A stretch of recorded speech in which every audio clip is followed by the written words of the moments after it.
I'm a little rusty on it. I'll hum it for you.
Okay, so yeah, how like on this one I'm very pale.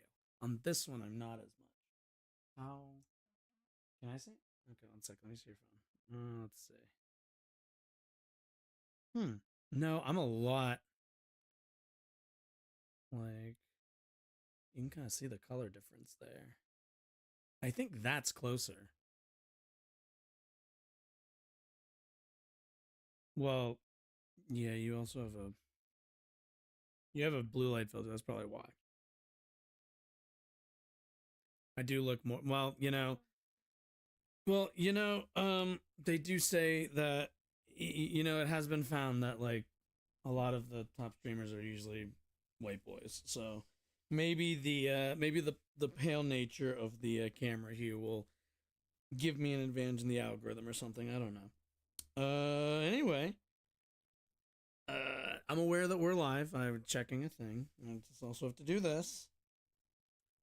I'm not unaware that I hit the transition button, people. And also just okie doke. Now I look normal. All right. Are you taking sleeping thing or resting thing, nap things? Okay. Let's see. Where? All right. What are we gonna start with? Oh, right. Yeah, we should probably start with this. Okie dokie. Have a nice nap. Are both the cats out with you or? Okay. Okay. All right. You just never know, little live streaming behind the scenes like if you ever wonder this whole process. So like my screen here, like my laptop screen right here is obviously a different brightness and different like settings in terms of its. Maybe I should change that. Maybe what is it even at? What is my, because I feel like this is like the default one. Maybe I should like color picture. What is this? Who just okay, River might be in here somewhere, so she might be slinking around in the background. Oh, her tunnel is in here too. Okay, well, yeah, let's see. Windows color settings. Yeah, what is this? Connect. Nightlight. I don't know what that means. What is nightlight? Brightness color. Oh, would I have to like orientation screen brightness? Is that what I would have to do? Well, it's not brightness. It's like the saturation and everything that I'd have to change. Maybe I'll do this in my own time. What? Why is it? It's not even an option. Vibrant. Oh, internal. Oh, wait, huh? Display can't. This display can play streaming HDR video when available. Oh, what? Really? Is that right? Oh my God, that's like so much better. No, that's fine. Oh my God, that's like so much better. Wow. Okay. Well, that's that. That's so much better. Anyway, okay, I'm being stupid right now. Anyway, let's intro and then get off the ground, shall we? Oh, wait, my window, it's not closed, or it's not open. It's gonna be so freaking hot in here in like 5 minutes. Okay, 1 second. Oh, okay, that's a lot better. I can already feel that cold air. All right, what did I say? Intro, right, intro. All right, good morning, good afternoon, good evening, whenever you might be watching this. My name is Josh. Welcome to my channel. And here we talk news, politics, and current events, and we're a little bit behind, so we're gonna get going, shall we? All right, so, oh, what do we got first up on the docket? What are we doing first? Oh, right. So, in the bombing campaign that Israel has been engaging in Gaza, it seems that a handful of reporters have accidentally, somehow, possibly, maybe, might have gotten the bomb treatment as if they were a local Gazan. Let's go take like a really, let's see, 2 strikes. Let's go take a really quick look at this report from Democracy Now! At least 31 journalists have been killed since October 7th across the region, 26 Palestinian, 4 Israeli, and 1 Lebanese. Among the casualties in Reuters is Reuters visual journalist Issam Abdallah, who was killed in southern Lebanon on October 13th. A preliminary investigation by Reporters Without Borders found Abdallah and the groups of journalists he was with were, quote, targeted by Israeli forces. RSF said, 2 strikes in the same place in such a short space of time, just over 30 seconds, from the same direction, clearly indicate precise targeting. Let's take a look. What do we have here? Democracynow.org. I'm Amy Goodman. On Friday, an Israeli artillery strike reportedly landed among a group of international journalists covering clashes near Lebanon's border with Israel, killing 37-year-old Reuters videographer Issam Abdallah, who was part of a Reuters crew providing a live video signal. 6 others were injured in the... Now, Israel might say, look, we're in a war zone. Casualties just happen.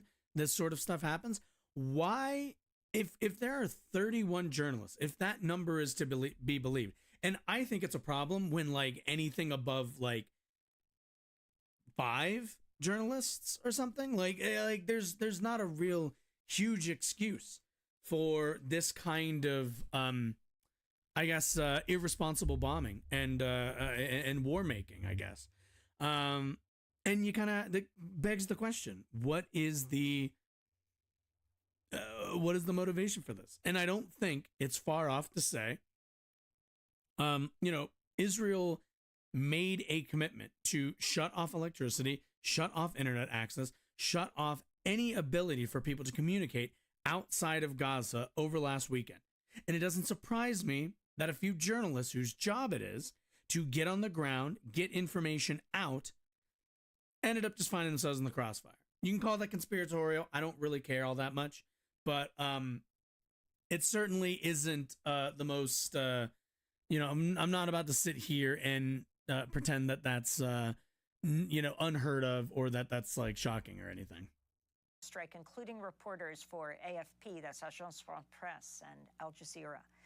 The Lebanese army said in a statement, Israeli troops fired the shell that struck the journalist. Lebanon's foreign ministries requested a complaint be filed by Beirut's mission to the United Nations over what it called a, quote, flagrant violation, a crime against freedom of opinion and press, unquote. The Israel Defense Forces say the incident is being looked into. It's being looked into. It's, quote, urgently seeking more information, working with authorities in the region, support. And this goes back to, we haven't watched it, but I'm sure everybody's seen it by now. Are the warning messages sent to Palestinians in the area about future targets, that are done in English, that are, that are kind of clearly not for Gazans, not for Palestinians. It's not, those messages were for Western media and for people to make the argument that like, oh, well, they're being responsible. But this kind of stuff flies in the face of this, of this narrative that the IDF is engaging in, precise targeted strikes. They're just not. They're just like raising the entire region. Like that's all that we're seeing happen. Supporting Issam's family and colleagues. Just before the show, just before yet another funeral for Issam, I spoke with one of his closest friends, Lema Alarian. She's an international producer for Vice News based in Beirut, Lebanon. I asked her to describe what happened.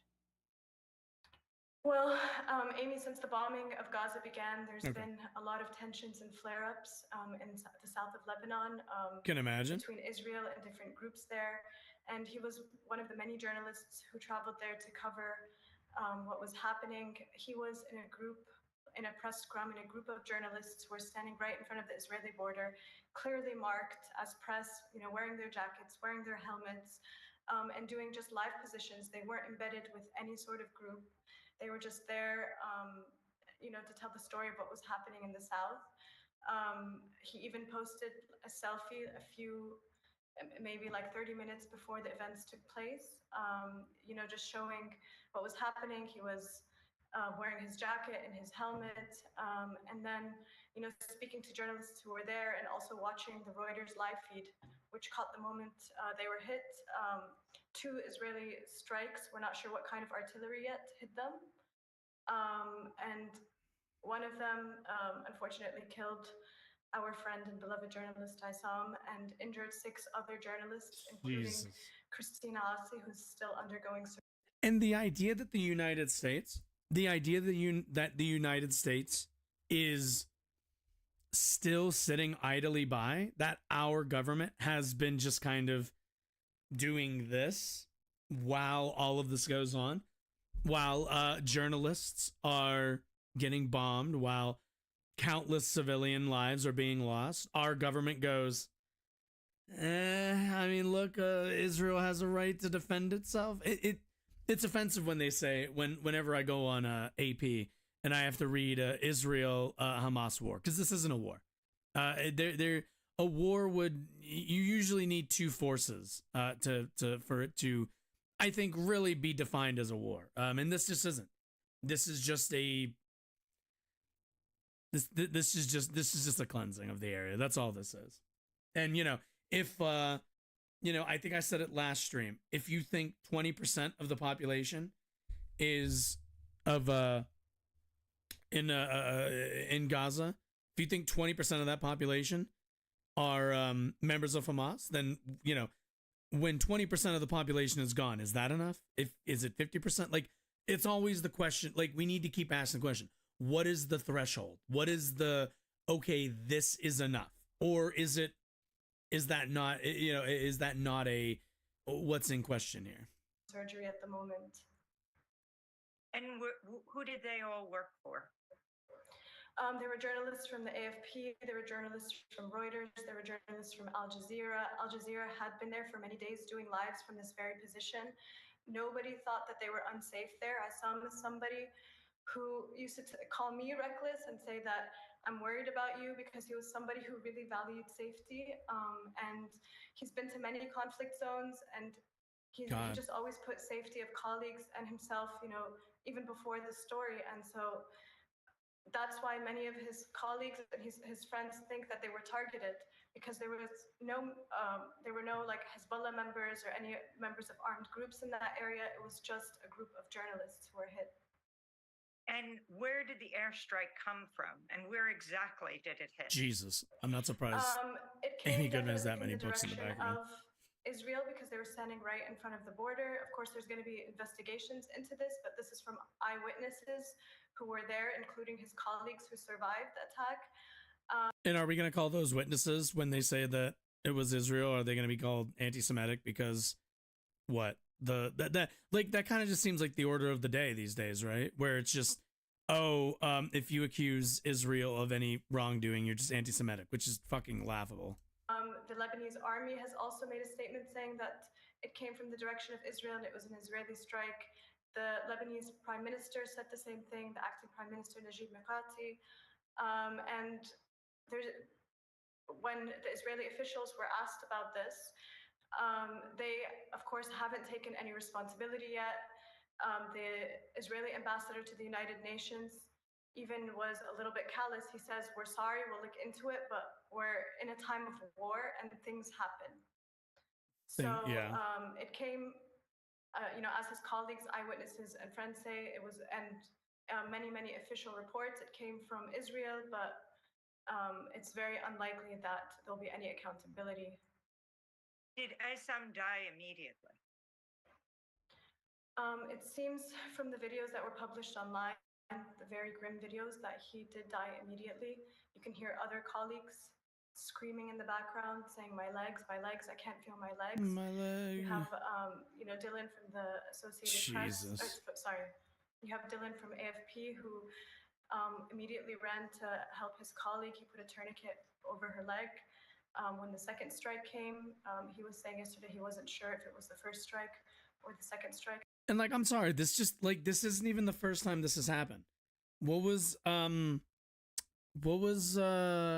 homegirl's name from a couple? What was it?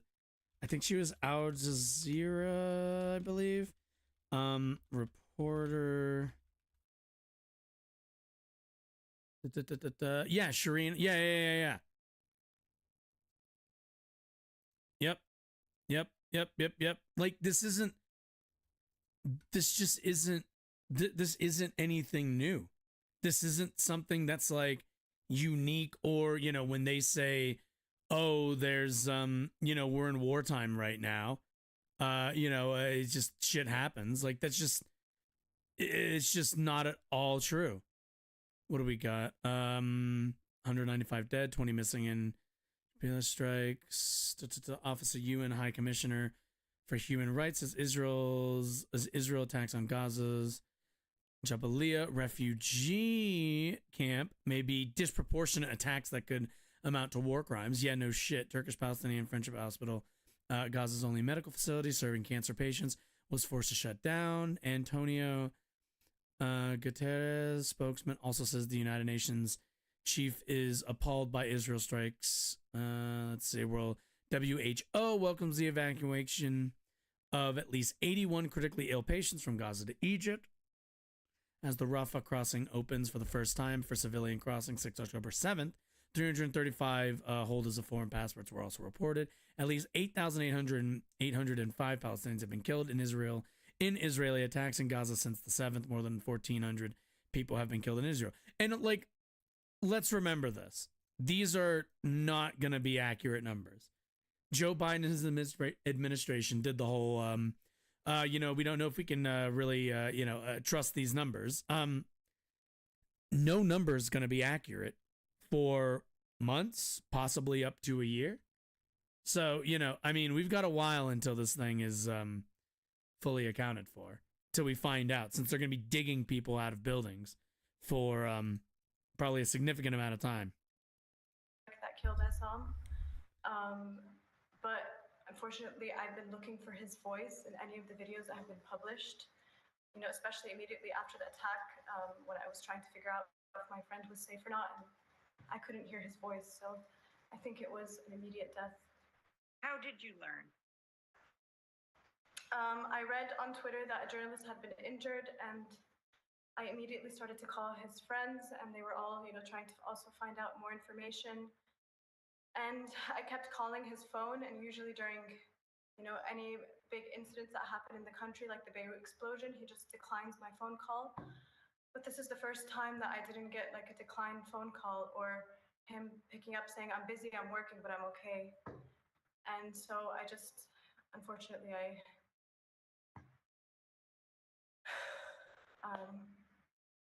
just felt that it was him who had passed away. We knew that he was with the other journalists that day.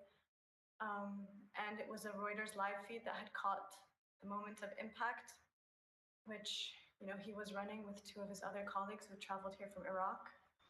When was the last time you saw him? Jesus. Ay. Oh, it looks like this is confirmed by the IDF, by the way. But I can tell you that we are not targeting anyone else. But I can tell you that we are not targeting anyone else in Gaza but civilians. Hamas is cynically, but rather. Jesus. No. Don't, no. We're going to let that play again. We are not targeting anyone else in Gaza but civilians. Hamas is cynically, but rather terrorists, of course. But I can tell you that we are not targeting anyone else in Gaza but civilians. Hamas is cynically, but rather terrorists, of course. But I can tell you that we are not targeting anyone else in Gaza but civilians. Hamas is cynically, but rather. Like, what am I supposed to say? What the fuck are any of us supposed to say? Look, there are going to be people who will say that was just like, it's just a slip, just a small mistake or whatever.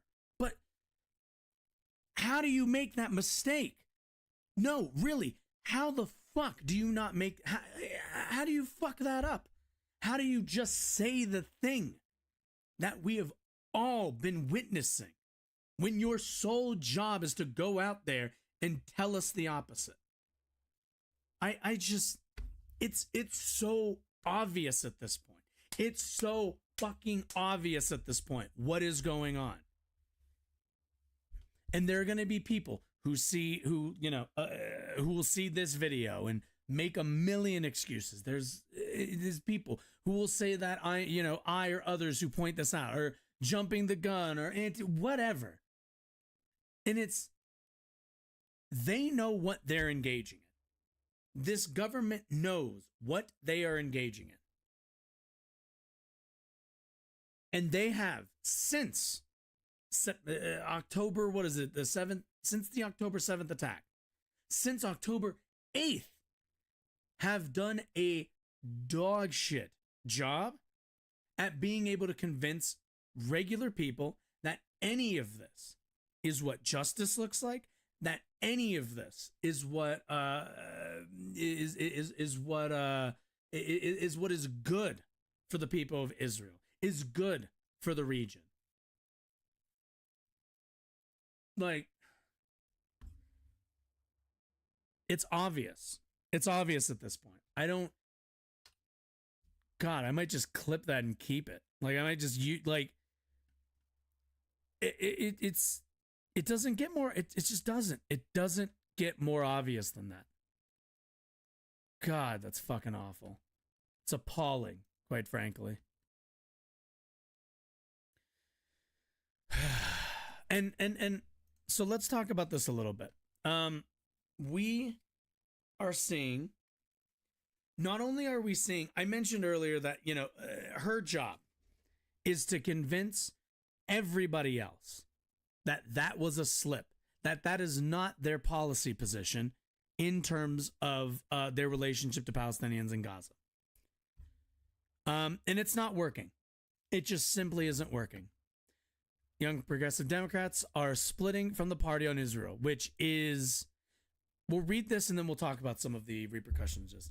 The progressive Jewish group, If Not Now, went to Capitol Hill last week to talk to lawmakers and hold a rally, while the group sang a call in response of ceasefire now and not in our name. Next to the reflecting pool, Matan Arab Neiman, the group's spokesman, explained why they were there. Quote, we've only seen, what is it, 17 members of Congress so far call for a ceasefire, and I'm so grateful for their moral courage, he said. But the rest of Congress needs to step up and end this bloodshed. As of today, 18 House members have signed onto a resolution calling for a ceasefire in the war between Israel and Hamas.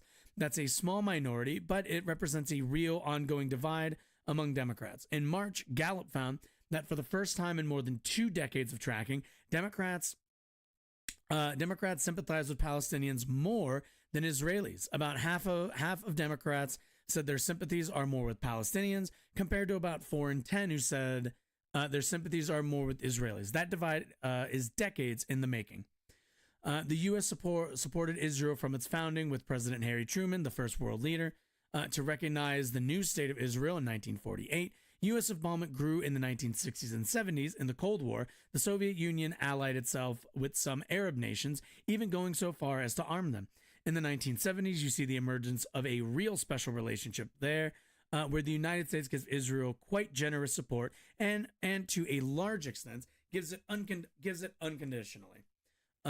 Explains Stephen Walt, professor of international relations at Harvard's Kennedy School.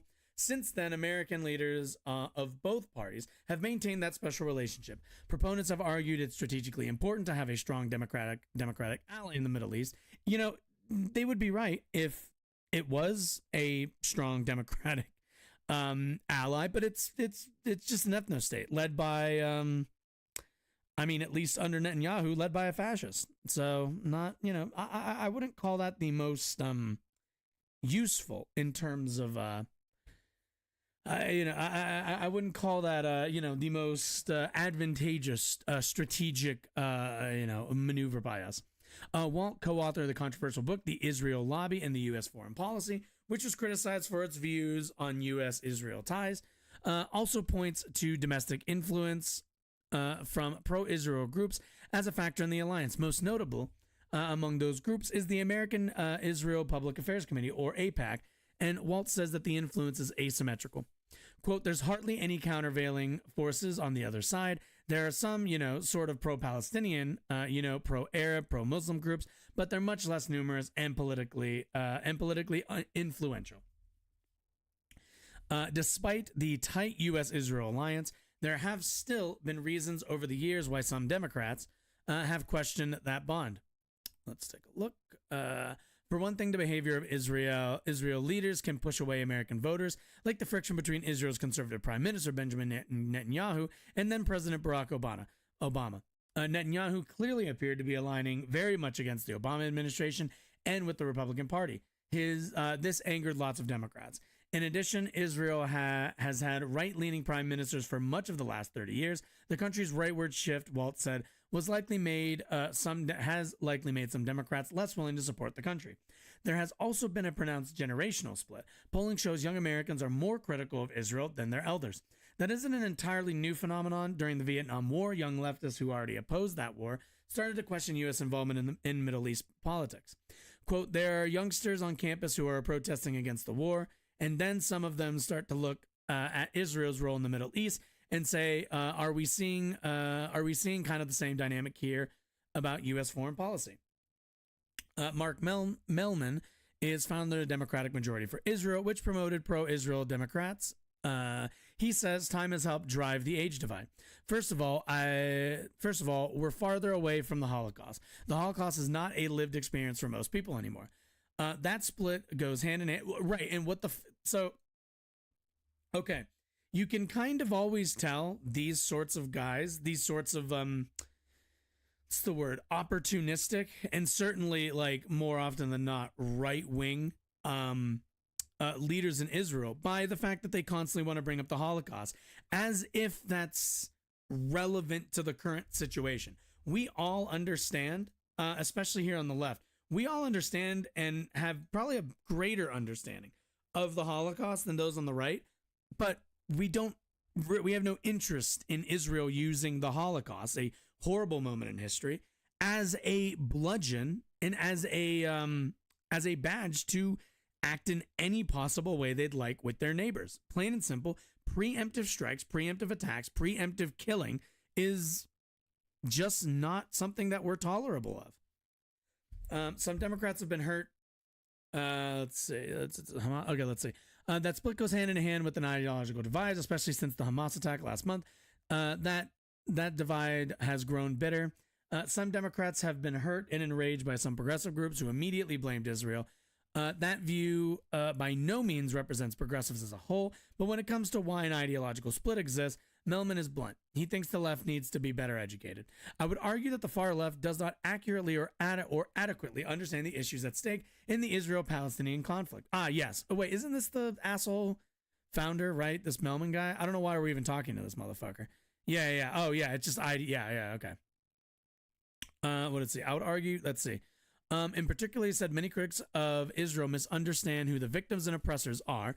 We would argue that the rights of people in Gaza have been abrogated by Hamas much more than by Israel. Well, I would have to agree with that if Hamas was bombing and at the hands of the deaths of thousands of Gazans. So it's a bit of one of those when we stack up the two death counts here. Most of the time it's Israeli missiles. It's not Hamas missiles. For his part, let's see, in particular, he said, argue right. For his part, Syracuse history professor Khalil argues that many young progressives do understand the situation. They say Israel's longstanding treatment of Palestinians, for example, heavy restrictions on Gaza residents' movements, as a form of systemic oppression. He adds that it's a lens through which progressives already see many domestic issues. Young Americans are able to put the situation of the Palestinians into a broader perspective and see these parallels, whether it is other settler colonial examples or when they look at the treatment of indigenous people, when they look at treatment of minorities. Some progressives, because let's be clear, the value for most progressives, the value is in the oppressor, or in the oppressed, I suppose. It's in the recognition of who has power in the dynamic. And we all understand rather clearly that Israel in this conflict and in their relationship to Gaza and the Palestinian people have had the power for decades, longer than I have been alive.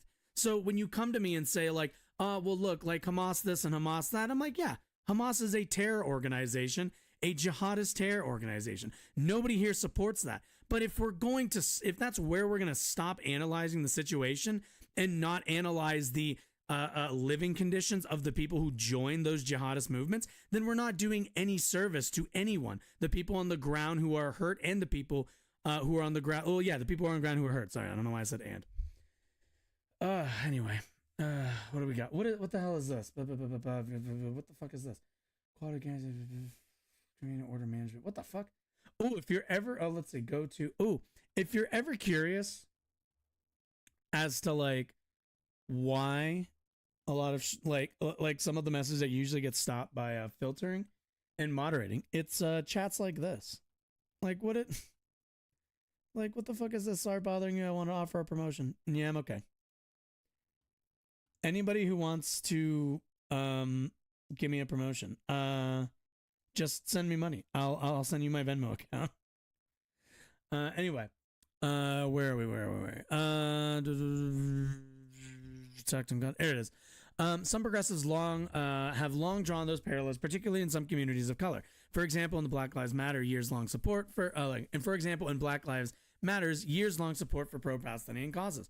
Israel's attacks on Gaza, which have killed thousands, have therefore only intensified some progressives' senses of injustice regarding the conflict. To Walt at Harvard, it's easy to overstate the number of Democratic politicians who are critical of Israel.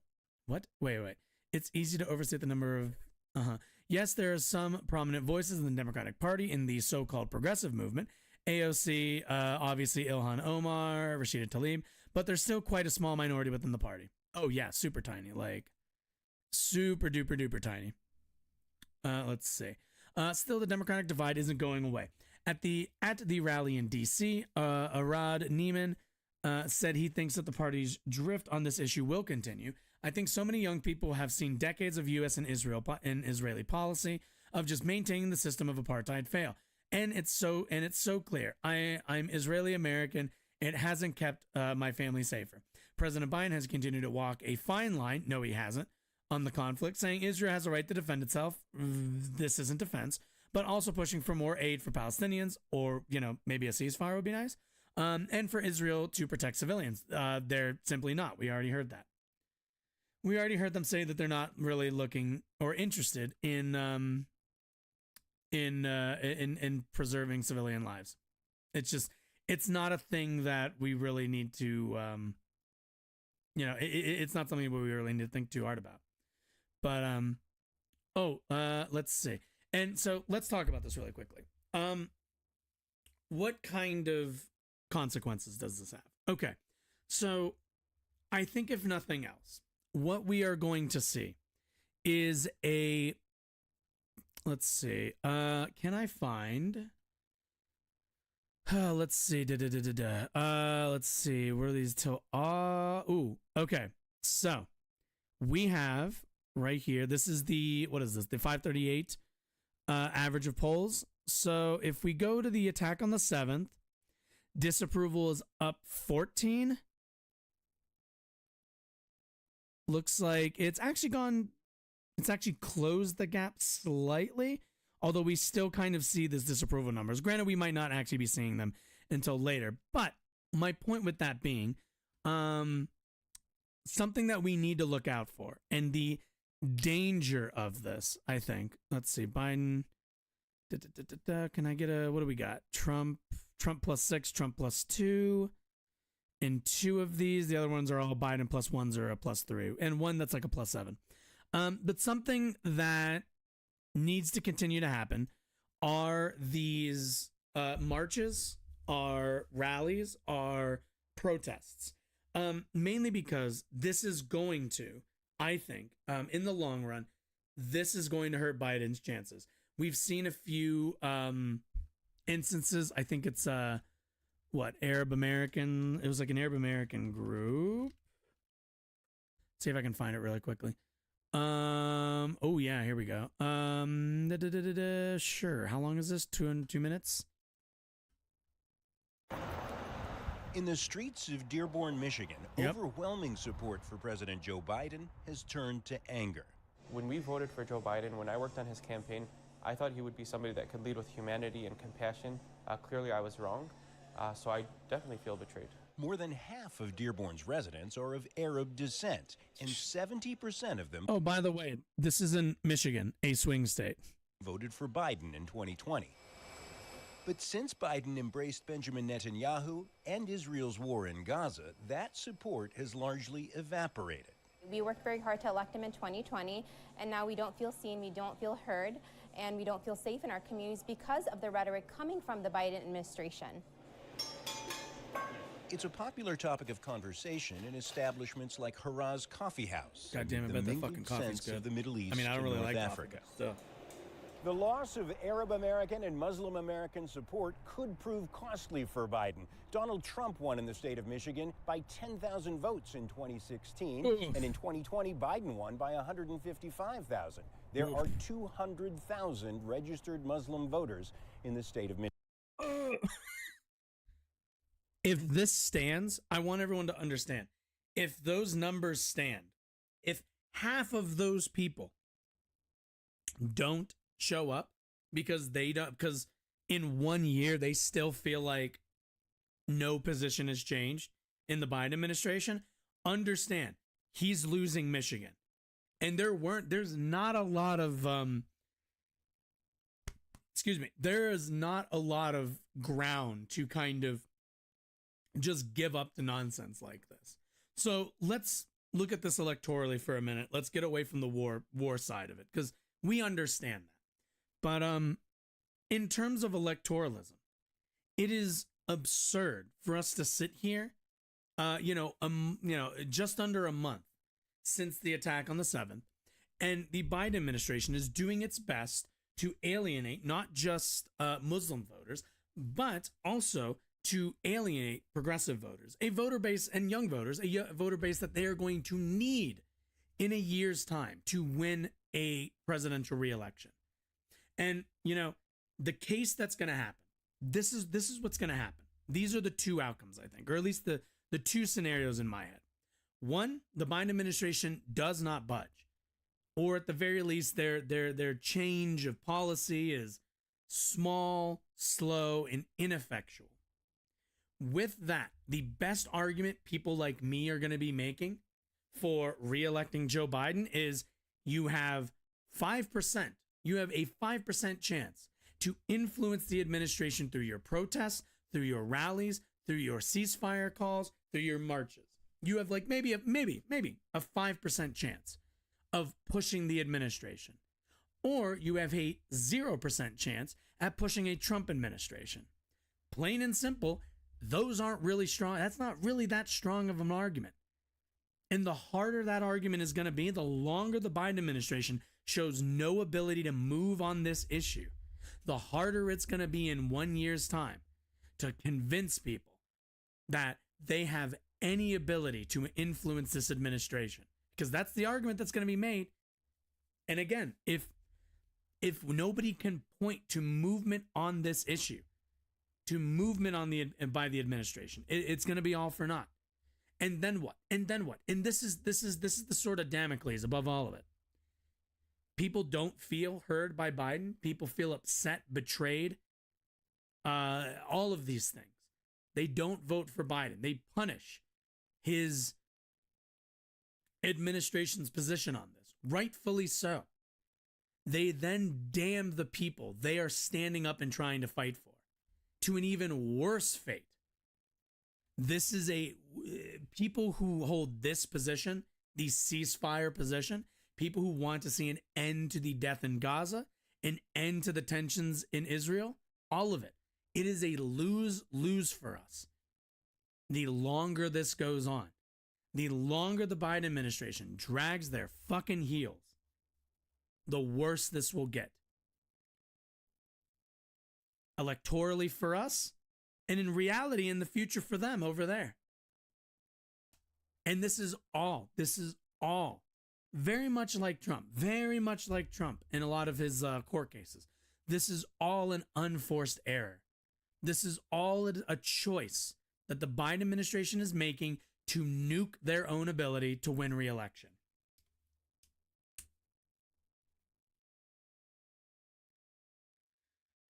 And it's just like I said, and this is just gonna make the case harder. That's all this is gonna do. But what can you do? Am I right? Let's spend a little bit more time on this. I want to look at Lindsey Graham, but I also want to check out this clip that was making the rounds of an IDF spokesperson. Another one apparently had a bit of a slip up, I guess. So let's go take a look at that. Hey. It's almost like they're not slip ups. They're just being honest. Back now to our breaking news here in the Middle East. A massive explosion at the largest refugee camp in Gaza. Like, I'm sorry. This looks like the fucking crater from Man of Steel. Like, what part of this is a war? I keep hearing war. What war? What war? Are we seeing pictures like this in Israel? Are we seeing this kind of just wanton destruction? Joining us now is Lieutenant Colonel Richard Hecht. He's the international spokesperson for the Israel Defense Forces. Thanks so much for joining us. I want to ask you first about this massive blast that we all just saw. We saw the video at the Jubilee refugee camp in Gaza. Is there anything more you could first of all tell? What's the strategic? Yeah, now I'm kind of curious.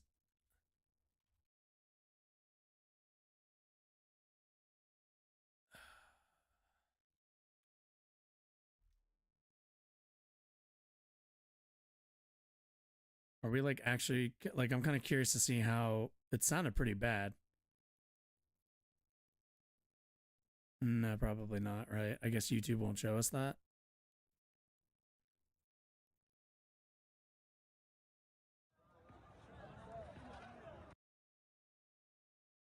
Jesus. Yeah, just in case there's bodies, let's not chase the dragon on that one. Tell us about how this explosion happened.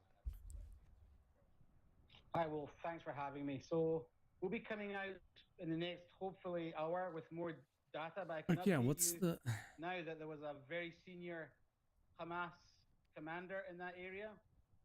Sadly, he was hiding again, as they do. Wait, one guy? We bombed this entire, what is this, fucking block and a half or something? We bombed 3-4 buildings and all the surrounding area for one fucking guy. This is the kind of nonsense I mean, where it's like this is just, if we get a Hamas inside of a Palestinian population, civilian population, then job well done. Again, they're either fucking dog shit at their jobs, which we know they're not, or they just don't give a shit. Within civilians, and that's all I can see at this point. We're looking into it, and we'll be coming out with more data as we learn. It's a fucking refugee camp.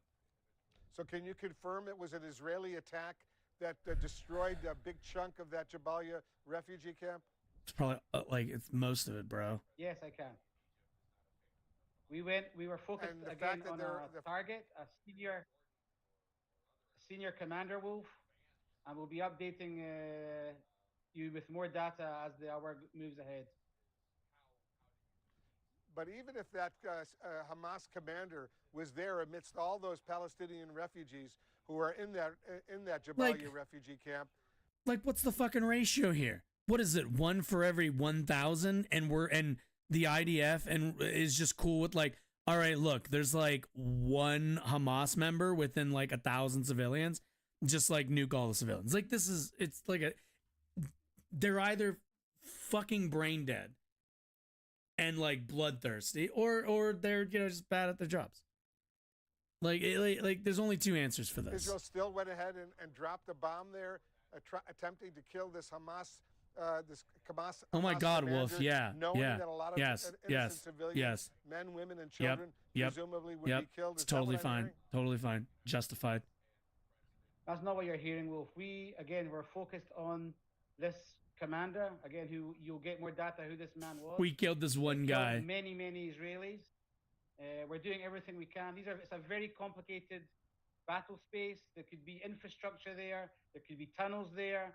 Like, I'm sorry, the IDF, am I not crazy? The IDF has like SWAT forces. They have like special forces. Like, the IDF is like one of the best trained armies in the world next to ours. Like, they don't have special task forces to like go into these neighborhoods and like capture people, but they're not interested in it. They're like, fuck that, just fucking level the town. We're still looking into it, and we'll give you more data as the hour moves ahead. But you know that there are a lot of refugees, a lot of innocent civilians, men, women, and children in that refugee camp as well, right? They don't care. This is the tragedy of war, Wolf. I mean, as you know, we've been saying for days, move south. Civilians that are not involved with Hamas, please move south. I'm just trying to get a little bit more information. Yeah, like he's like, please move south. Who the fuck are you talking to, dude? Wolf Blitzer's not in fucking Gaza, my guy. Like, who are you talking to? And again, this is that bullshit where it's like, you know, they'll say it in English. They say it on Western media. You guys cut off the internet. You guys cut off all communications into the region. How are they supposed to hear this message to like flee to the south, even though there's bombings in the south too? Like, you knew there were refugees, all sorts of refugees, but you decided to still drop a bomb on that refugee. Why is Wolf Blitzer being paid as a CNN like I can't confirm yet. There'll be host more, and everything? Honestly, I've never seen somebody more like disconnected about the civilians and like there, uninterested in the topic. Like, push him. Sadly, they are hiding themselves within civilian population. And Fuck, again, look engaged at least. And we're going to go after every one of these terrorists who was involved in that heinous attack on the 7th of October. Wolf. Senator Graham, there is Yeah, and it's just like, oh, you're gonna go after the guys who did that. All right. So have you gotten like there couldn't have been that many people involved in that attack? Like, have we expended the number of deaths yet, or is that, you know, whatever? But speaking, you know, taking a look kind of at the other lens of it, Republicans, we all know, have no problem with any of this. They, you know, we all know Republicans have been bloodthirsty for Muslim blood for like, you know, since like 2001, I should say. So Lindsey Graham was asked to be on CNN to, I don't know, justify what Biden is doing, which, let's be clear, if Lindsey Graham is agreeing with you, if he's giving you props and he's listing out the things you're doing right, that means that those things that you're doing are almost certainly wrong. They are the absolute wrong thing to do. If Lindsey Graham says X is a good thing, X is a terrible thing, then we know this. But like, you know, the new Speaker of the House, Mike Johnson, and he is now Mike Johnson. We will talk about he him wants shortly. To pay for Israel aid by slashing funding for the IRS. Senator Schumer, your colleague, says that's not a serious proposal. Senator McConnell has also said that he doesn't think that that's a good idea. So do you side with the top Democrat in the Senate or the top Republican in the House? I side with Israel, and I want to get them as much money as they need as quick as they can get it. So to the House. I understand we need to start paying for things around here. I get that. But this is truly an emergency. I get and that, I don't think but we've ever offset an emergency. What's the emergency? No. Really. What's the emergency? I would love for someone to tell me what the fucking emergency is. What's the emergency? I'm sorry. Is it there was a terrorist attack within Israel? Whoa, I've never heard of a terrorist attack happening literally anywhere in the world. That must be an emergency. Like, what's the emergency? What's the dollar figure here? We talk so often in this country about paying our debts and, like, you know, making sure that that our resources are going to the right places. What's the emergency? What's the threshold? How much money do they need? How many lives need to be lost? Like, what is the goal here? And that's the thing. Do you notice? Nobody has a fucking goal. Not a single person. Not anybody from the IDF. Nobody in the Republican Party. Nobody in the Democrat. There is no goals. There are no end goals. There are no, this is the point in which we are satisfied. This is the point where we call it success. This is the point where we call it a win. It's just, we're just going to keep going until whenever. Emergency aid before. When we have a disaster, when that's how you know the cruelty is the point. We don't have pay-fors because it's an emergency. Right. But in that case, there is infrastructure and usually millions, if not billions of dollars of infrastructure destroyed. There are countless numbers of people's houses destroyed, people's family who might be dead. Like when South Carolina gets hit with a hurricane, there is a dollar figure as to how much damage is done, how many people have been lost, how many people have been found, how many people are still missing, everything in between. There is something we can point to for that. But there is nothing to this point that we can look at. On the side we are sending money, what are we looking at? Like numbers dead and that's it? That's it? Like what's the it's like, yeah, what's the infrastructure cost? What's this cost? What's that cost? But for Israel, no. There are no costs here. Nothing, we don't have to, all the infrastructure damage, that's not happening in Israel. That's happening in Gaza. So what are we talking about here? The money's not going to Gaza, the actual place where infrastructure is being destroyed. It's going to Israel for them to continue to destroy infrastructure. So at what point, what infrastructural damage, how much money, how many billions of dollars worth of infrastructure need to go down in Gaza until it's like, all right, we've taken care of the problem? Until what? Nobody can live in Gaza? Until there's no ability to live within the rubble? Is that the goal here? What I don't want to happen is that the support for Israel become partisan, right? I think there's probably 400 votes in the House to support Israel. And when you start putting things like pay-fors on the table, then you break that coalition apart. So that's what I worry about. So you're saying so there should be Well, so there should be pay-fors. The reality is that when it gets to the Senate, it's not going to go forward the way it's constructed. We just don't have 60 votes for this. So rather than they're not going to cut IRS funding, which they shouldn't. Cut the military budget. Cut it out of the military budget. And Democrats don't.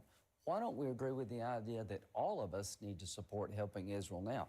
He can do whatever helping he wants them to with in the what? House, but when it comes to the Senate, I promise you, there are not 60 votes for this. Like, does it seem like Israel needs help? Like, no, really.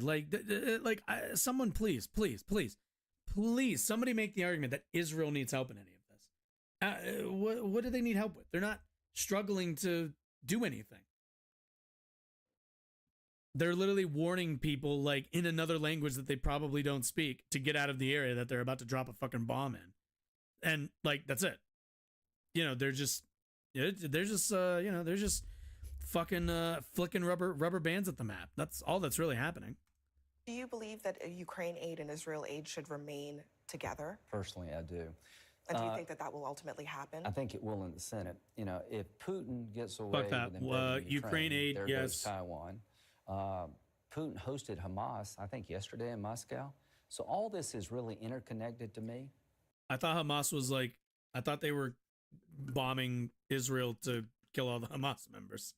Also, is that true? I'm actually a bit curious. Is that actually true?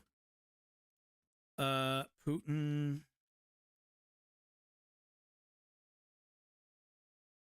Let's see how the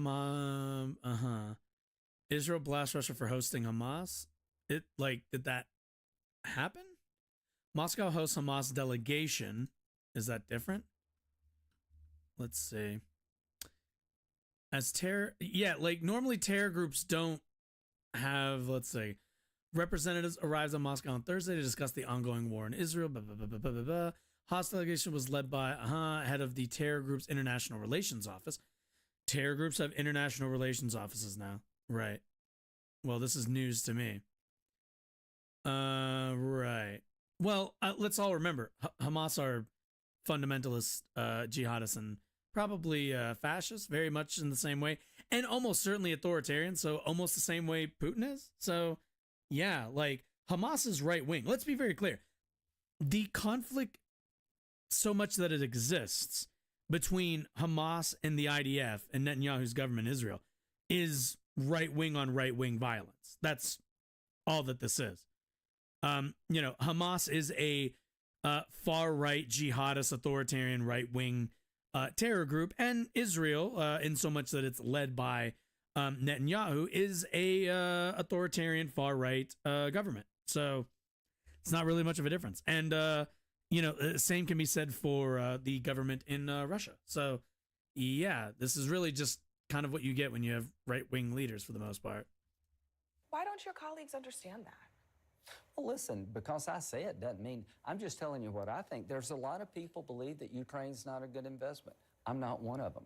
There's a lot of people believe you can let Putin get away with invading. I don't really know. I don't really see, this is the difference. Is like, I don't really see Ukraine as an investment. It's just, I think, the right thing to do. And we also had agreements. We also had previously agreed upon agreements. So like, as far as I'm concerned, it's keeping our word, and I think it's the right thing to do. So that's fine with me. Ukraine, it won't matter. I'm just not one of them. There's a lot of people want to vote on it separately, but I don't. Let me tell you why. It's in America's national security interest to get this right. We need to secure our border. We need to help Ukraine. We need to stand with our friends in Israel. We should all do it together, because if we don't get all three right, we're in trouble. If we don't secure a border, we're in trouble. If we let Putin get away with invading Ukraine, we're in trouble. And God knows if we don't help Israel, they're in trouble. All right, I want to turn now to politics. Wait, but why are we in trouble? Didn't you say...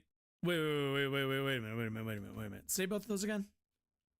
Was it probably America's national security interest to get this right? We need to secure our border. We need to help Ukraine. We need to stand with our friends in Israel. We should all do it together, because if we don't get all three right, we're in trouble. If we don't secure a border, we're in trouble. If we let Putin get away with invading Ukraine, we're in trouble. And God knows if we don't help Israel, they're in trouble. All right.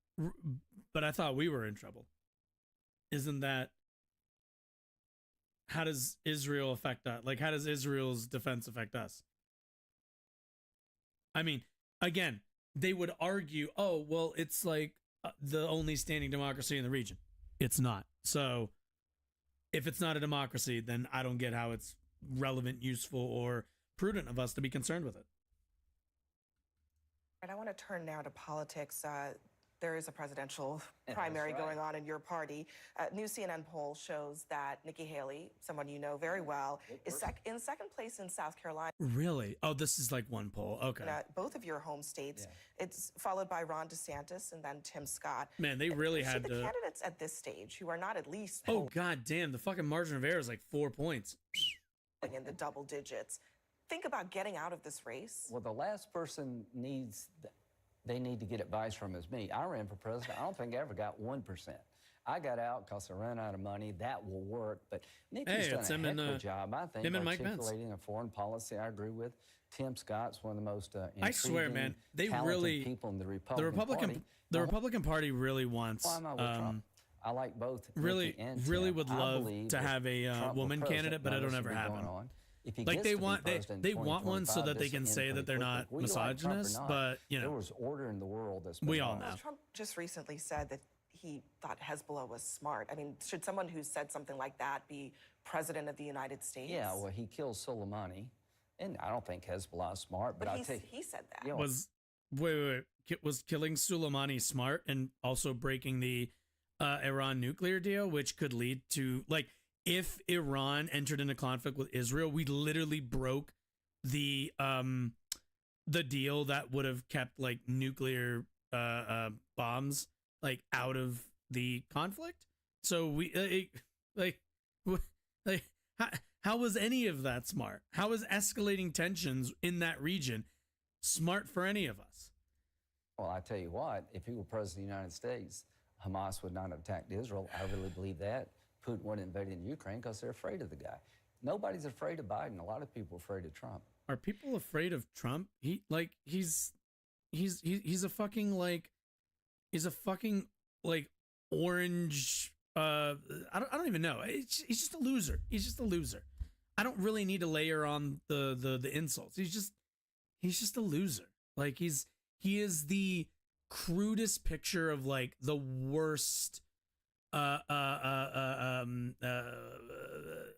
like the worst influences of American culture. Like he's just a loser. He is every loser American stereotype rolled into one. Fake tan, shit hair, fucking out of shape as all hell, rich, dumb. Like, it's everything America, quite frankly, is poorly stereotyped as. Senator Graham, do you think that Nikki Haley ultimately is the best alternative to Trump I think for she's Republicans? Nobody is talented.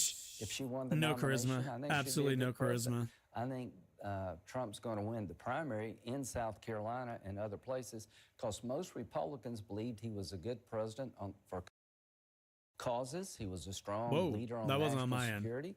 And I think most Republicans want him back in the White House.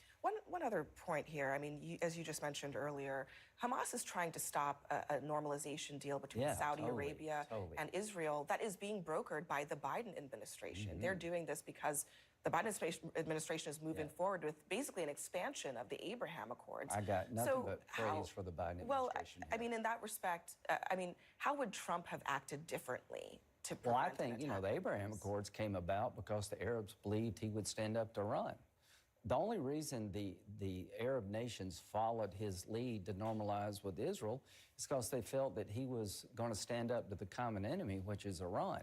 But I guess what I'm asking is, do you think that Trump would have pursued a different policy toward normalization between Saudi Arabia and Israel? No, I think this is a natural extension. I want to compliment the Biden administration for building on what Trump did.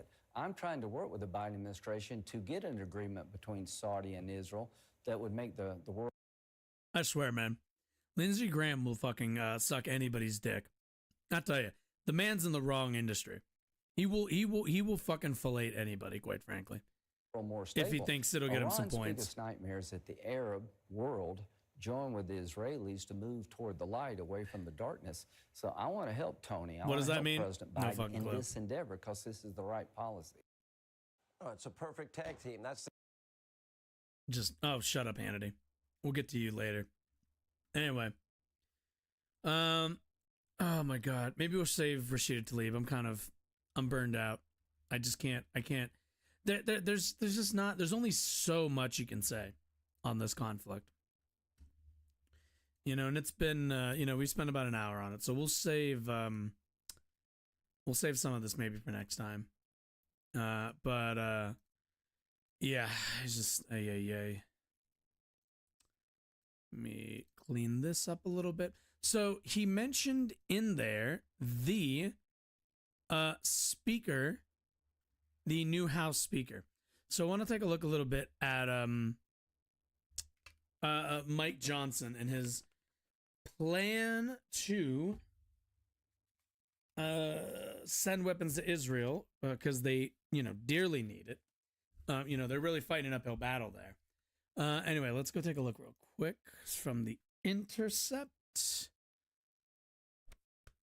Whoa, goodness gracious. All right, Representative Mike Johnson's largest donor was AIPAC. He's trying to cut free tax fine to send weapons to Israel.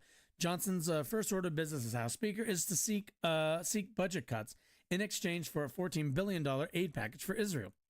The American Israel Public Affairs Committee, or AIPAC, was the top donor to Representative Mike Johnson during his most recent campaign, chipping in $25,000 between 2021 and 2022, according to an Open Secrets analysis of his political contributions.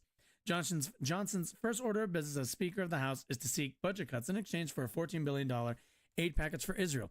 The Louisiana representative's proposal for the aid to Israel, which comes as the country continues its unchecked bombardment of Gaza, would strip $14 billion from the Internal Revenue Service, including for a program the agency is developing to allow Americans to file their taxes for free.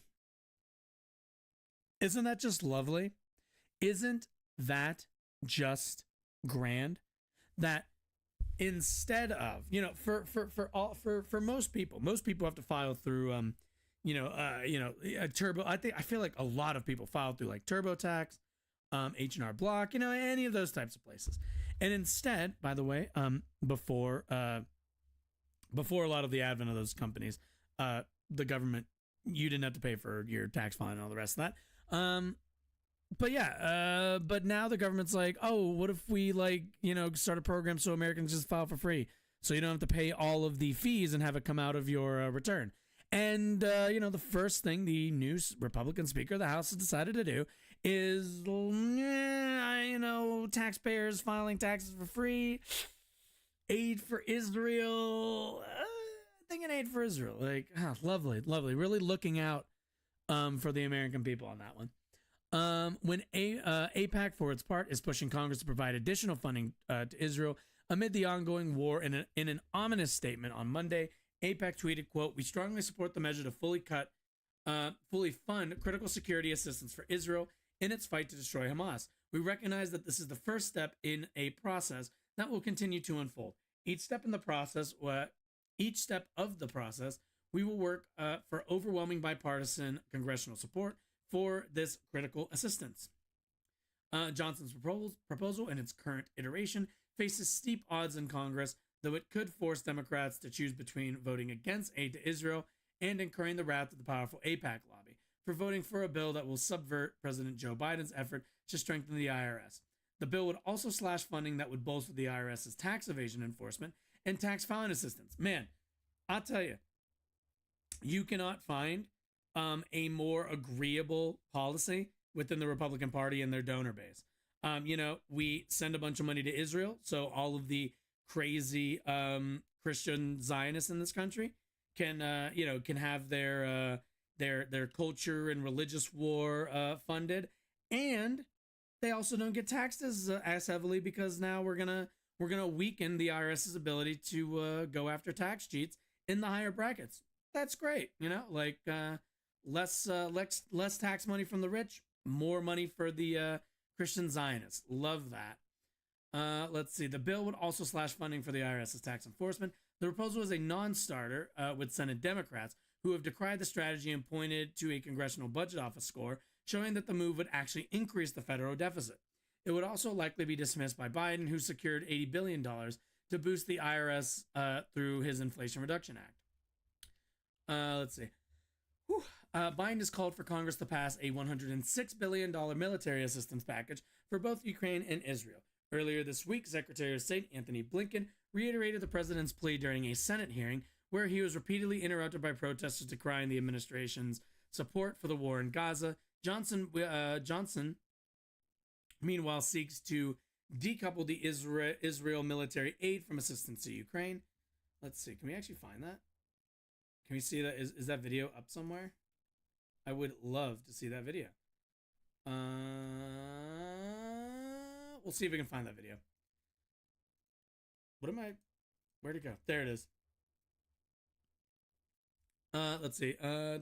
Johnson, meanwhile, seeks to decouple military aid from assistance to Ukraine. A bill that provides funding only to Israel may be a hard sell for Democrats who face increasing calls to support a ceasefire.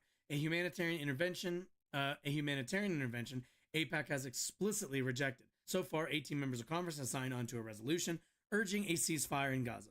In response to Johnson's proposal, a bipartisan group of representatives wrote, quote, "The introduction of offsets or the potential deferral of our commitments threatens not only our national interests, but also our long-term fiscal health. It is far better and less costly in blood and treasure to ensure Russia, Iran, and Hamas are defeated in their current wars than it will be if they achieve strategic victories against Ukraine and Israel." I certainly agree with one of those. Also, do we really think, again, are we worried about Hamas invading and taking over Israel? I think that's a bit ridiculous. Also, I'm pretty sure Israel has the resources. They can handle such a attempt at an invasion. But, yeah, I can't say that's super shocking. Let's go see if we can find this Blinken video. Let's see. Anthony. No. Blinken. Protesters. Here we go. Vice Chair Collins, distinguished members of the Appropriations Committee, thank you for this opportunity to testify before you today. Oh.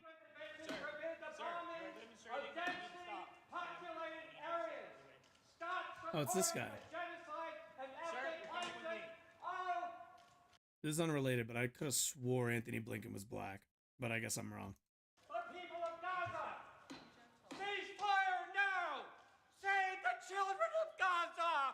Save the children of Gaza! Man. Cease fire now! Where is your pride, America? Oh, geez, I didn't even notice them in the background. Wow. I do recognize that people feel very passionately, but I... Man. And that's the kind of, you know, keep that up. Keep that energy, guys. To anybody who's already doing some of that stuff, like keep that energy. Like, that kind of pressure is necessary. Absolutely, absolutely necessary to pushing the Biden administration. All right. Should we... What the hell is this? Okay. Okay, should we go to lighter stuff? I'm thinking. Yeah, I kind of feel like we should go to some lighter stuff. Ooh. Okay. Let's go watch somebody completely misunderstand this entire conflict. Let's go take a look. Let me clean this up. We're not gonna watch this, I think. Oh, we just don't need to. Let's go look at, so we all know that, fundamentalist Zionists like Ben Shapiro are squarely on the side of Israel, in this conflict. I mean, Ben Shapiro is a bloodthirsty piece of shit. We already know that. But where are my centrists at? Where are the centrists at? I'm curious. I saw this and I thought, this is true. Great betrayal? Is that what you're calling it? That is what I'm calling it. Let's go see. Let's see if Tim can understand the dynamics of internal democratic politics. Which, did you ever notice before? I feel like I say this a lot with Tim, but like, did you ever notice it's kind of obvious he has no understanding of internal democratic politics? Like, intra-party politics are just like he has just no fucking clue what the dynamics are in the party. It's kind of crazy to me. But the Free Press reports on many people on the left realizing the left never had their back in the first place. But I am... Wait, what? Wait. The left is finding out that the left didn't have the left's back? Who's on the left then? I'm so confused. Personally offended by this. Oh. It's not a betrayal. You betrayed us. Uh-huh. Let me slow down. Please do. Many on the left had been I don't even understand what he's talking about. As kind of per usual when it comes to this sort of thing. Backing causes that were absurd, insane, violent, and irrational. And we begged. We called them out. We said, "What are you doing?" And they said, "Shut your mouths." They sought to get us fired, what is he talking about? Banned and censored. And then many of these people are now posting in support of Israel. Okay, I can respect that. And they're getting attacked for it. Wait, who is? And they're acting like they're being betrayed. Wait, what? Betrayed? What? When y'all stood with Black Lives Matter. Right. When the founder said they wanted to end. What? So, okay. I don't know how many times this has to be said. Black Lives Matter was a broad movement. An organization was started in its name. That organization is different. The organization of Black... I don't know how many times I have to say this or anybody has to say this. There are two Black Lives Matters in history. One of them is an organization.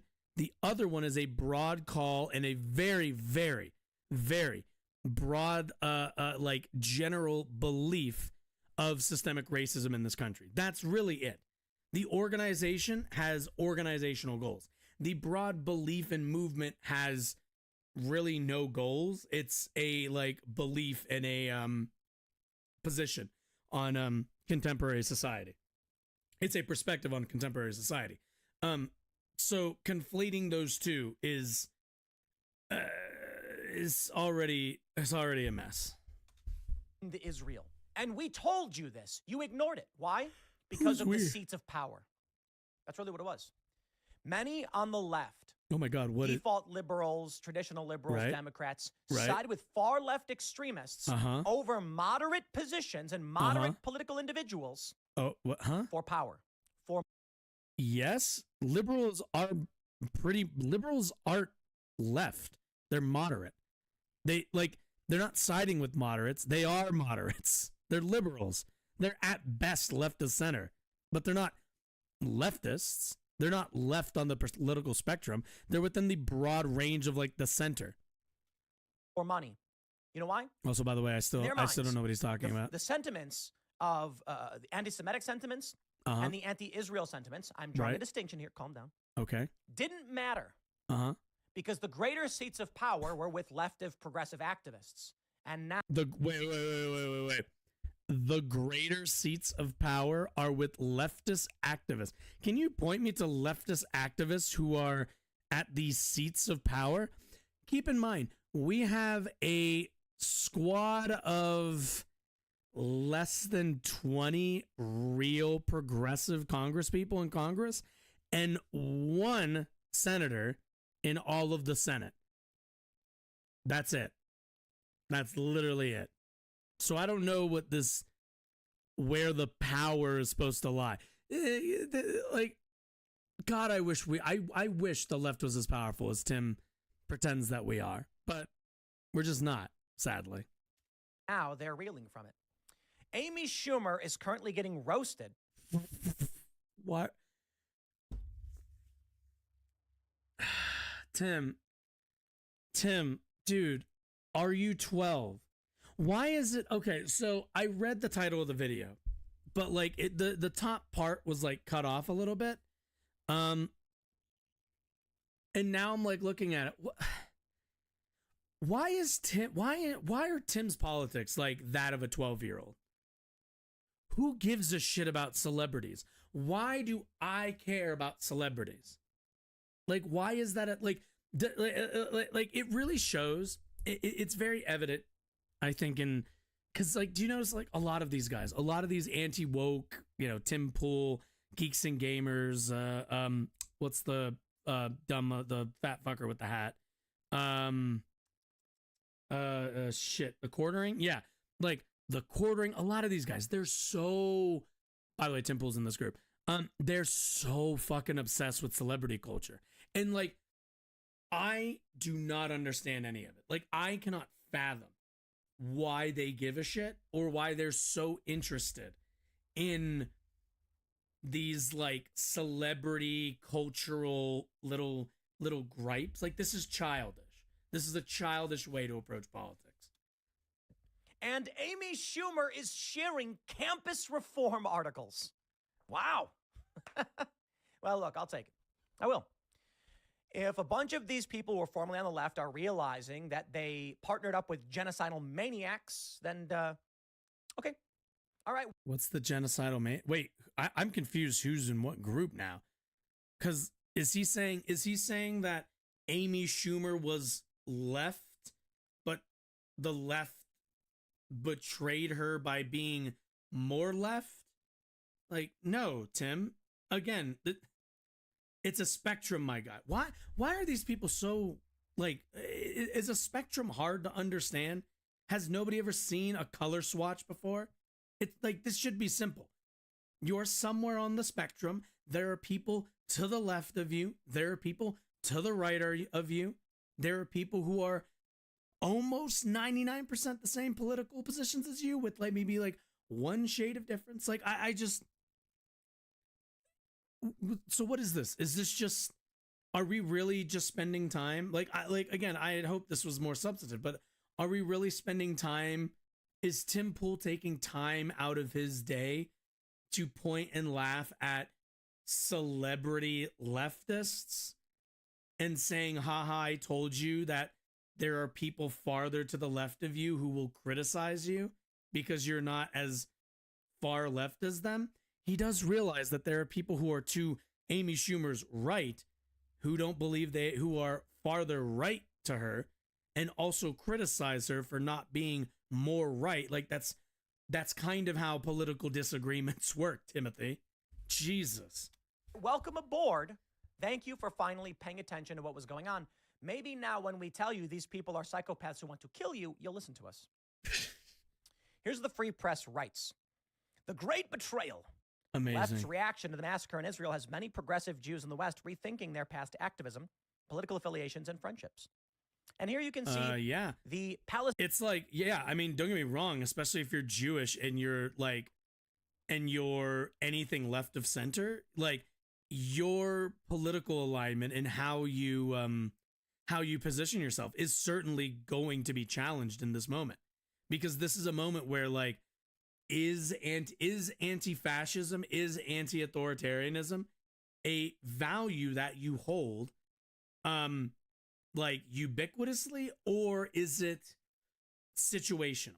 And for some people it's ubiquitous. I don't like the right-wing government of Israel. I don't like the right-wing government of Russia. So I oppose those two governments. But if you're like of Jewish descent, maybe you have some fealty, or I'm sure you have feelings about Israel, considering it is an ethno-state, which is another reason why we probably shouldn't have ethno-states in 2023. But yeah, I mean, this is kind of how humanity works.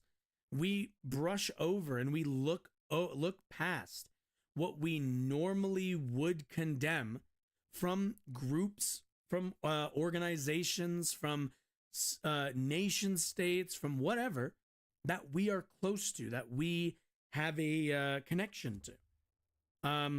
This isn't really that hard. I mean, if Amy Schumer is like one of these people who are really shocked by the anti-Semitism going on, shocked by the attacks on Israel, and because of that are more defensive of Israel, I can understand that. That like makes sense to me. As somebody who's not personally connected to this issue, not directly at least. I have friends who have family in Palestine, but like as somebody who doesn't have family, I don't have a ethnic or religious connection to any of this.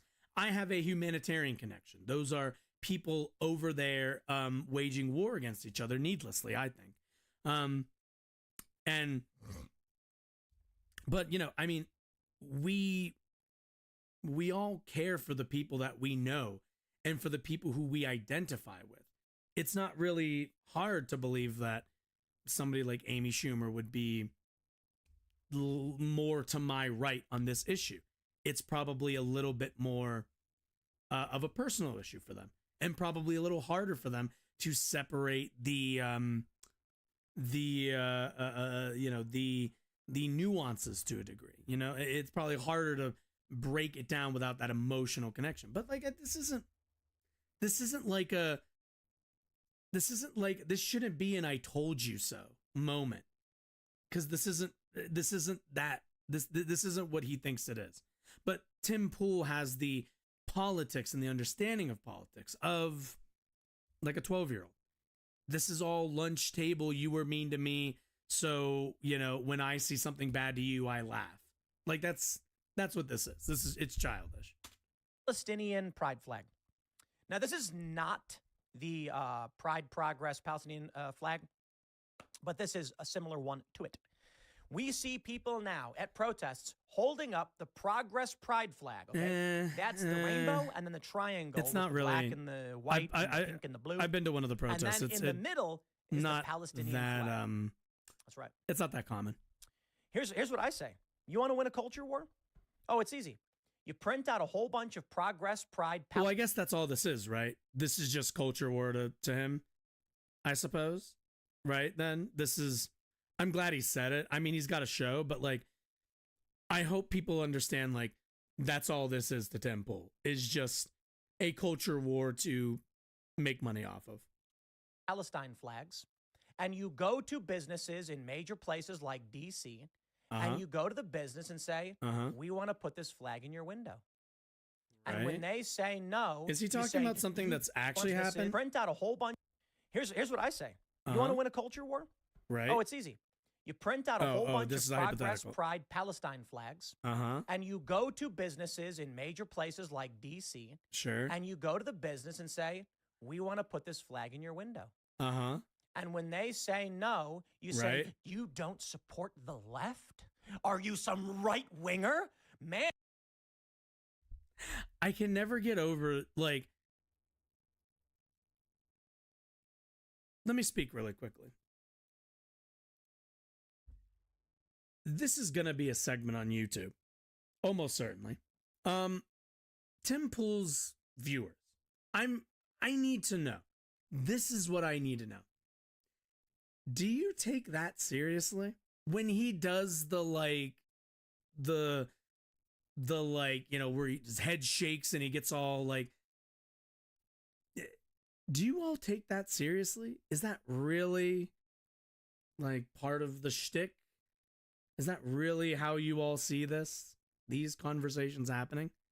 Is that really how you think people act in real life? If so, I don't even know what really to say. I'm just curious. Like really, like I look at that and I see somebody acting like a clown, putting on like the crudest clown show for his audience to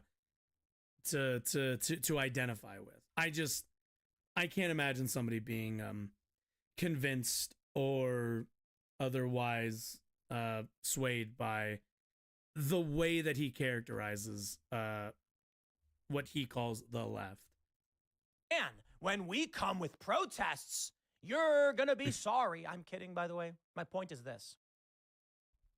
It's almost what like happens when you does it and matter? as a Also, does business it matter if country that are forced doesn't happen? To be, in order to stay on the left, you must defend Hamas.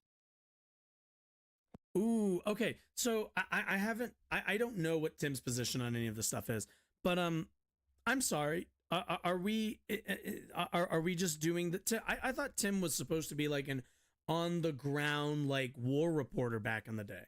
Are we not going to draw? Is Tim incapable of drawing a distinction between Palestinian civilians, just people of Palestinian descent, and members of Hamas, a terror group? Is that just like it's not really surprising, I guess, you know? But I mean, Tim can hardly distinguish between like leftists and liberals, I suppose. So, you know, but it goes to show you. It goes to show you a lot of how many just how little information Tim Pool works on to come to a lot of his conclusions, and how much thought he's really put into this. What do you do? Uh-oh. And many people are breaking from this. Like that would definitely be the equivalent of me going every Republican Party voter is a insurrectionist, which I don't think is true. I think there are insurrectionists within that group, but that's not everybody. Most people in the Republican Party are just Republican Party voters, and they've been like that for most of their lives, and they're mostly conservative, but mostly just want to be left alone. But the Republican Party scares them, and there's like a lot of reasons why they vote that way. But like, you know, that's a longer answer than Tim's. You vote Republican. You're just supporting insurrectionists. And it's like, well, there are people who do that, but we need to distinguish groups here. But again, these are brown people. I'm sure Tim probably doesn't have. I don't know. Maybe he just doesn't like brown people. I don't know. Now, I'm not saying supporting Palestine is supporting Hamas. But that's what you just said. But there is, I mean, Hamas is the official that's what government. you just said, though. They enjoy majority support but from they're people in the Gaza Strip. This is not the West Bank, by the way. How are you supposed to not vote for a jihadist terrorist group? It's not a democracy. They don't live in a democracy. The Palestinian Authority was depowered. Like they don't live in a functional democracy. But it's a conflict. It's a war. Pick a side, baby. Because if you want to be a progressive and you want to fly that flag, you might as well fly the Palestine flag too. And then see what happens. I would just fly. I would just fly both and call it a day. Your business, you'll get canceled. The rules you made. Oh no! The worst rights. Thing ever. You'll get canceled. Man, I can't even be asked to finish this. I'm just shy of 4 minutes in. I'm bailing out. I'm hitting the eject button. We're leaving, kids. We're not sticking around for this. Mainly because it's a waste of our time. Look, I don't... There's like bereft of intelligence, and then there's that. There's everything that I just saw. Like, it's not worth it. It is not worth causing brain damage to anybody within my audience. You know, Tim can chip away at the brain cells of his audience. I do not give him the right or access to mine to do the same. But anyway, yeah, no, I can't be asked. This is just a ridiculous video. Okay, so speaking of activists, so taking a bit of a pivot here, let's go take a look at somebody else who has really had issues with the, I guess, far left, the extreme left, I suppose. Let's go take a look at Anna Kasparian, shall we?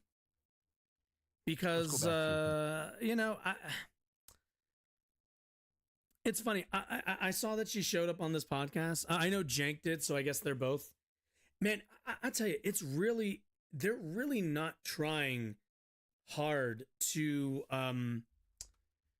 quell like the concerns that they are grifting to the right, because they keep showing up on right-wing podcasts to distinguish themselves as more to the right of at least a sizable chunk of their audience, along with you know, from the what they call the extreme left, which we've kind of seen, right? Like that was the Dave Rubin thing, is that he says he's a leftist, but then, you know, he knows that there's more money to the right of him, so he starts to like kind of push away, tries to like, you know, kind of push off of more leftist leaning people, more left leaning values to his, and, you know, label that as, well, that's extreme. I'm more reasonable. I'm more centered. I guess I'm in the center. Well, now that I'm I think about it, maybe I'm more actually right leaning. Oh, look, now I'm just on the right. Like that's the trajectory here. And then so far, I mean, I didn't watch all of Jenk's interview here on PBD. I'm not going to. Same with Anna. I'm not gonna. That's a long talk. I really don't feel like giving it that much air. But it's just interesting that they've heard this criticism and they both have run just sprinting down the path that everybody's been saying that they're going, while, you know, trying to turn back and say, nope, we're not going this way. But anyway, Anna is somebody who has had quite a few spats over the last couple of months with leftists on Twitter for her questionable and really just confusing takes on the LGBT movement, the LGBT, what they call as LGBT activists, as that's they treat that as a distinct group, where I like it is, but it also, like, it's kind of meaningless to a degree. Like, I think it's just mostly that's a scapegoat for them. I'm not really sure, but let's go take a look at what she has to say. Apparently, concerned that LGBT extremists turn people off of their issues, even though support for trans people has been pretty consistent. Let's go. Let me validate that number, actually. Let's go take a look. LGBT support US? Let's see. Gallup historical trends. Yeah. So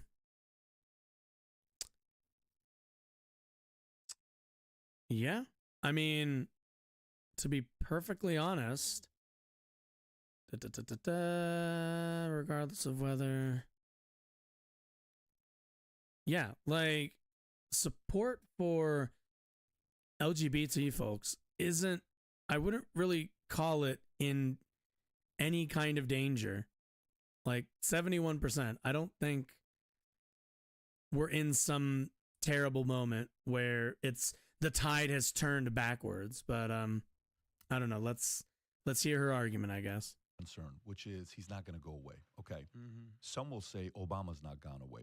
Okay. Some Republicans will say Obama is still around and Obama's running, aside from trying to do stuff what he's doing with his chef, but he's still around. Chef? With Biden, encourage him to do that. Now that could be right, that could be wrong, and you can debate it, but no one knows 100%.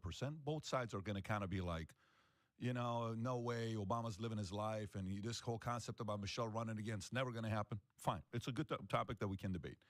Wait, is he talking about, if I remember correctly, I think I saw a video where Anna was saying that she's worried that Trump won't leave office, but Obama already left office.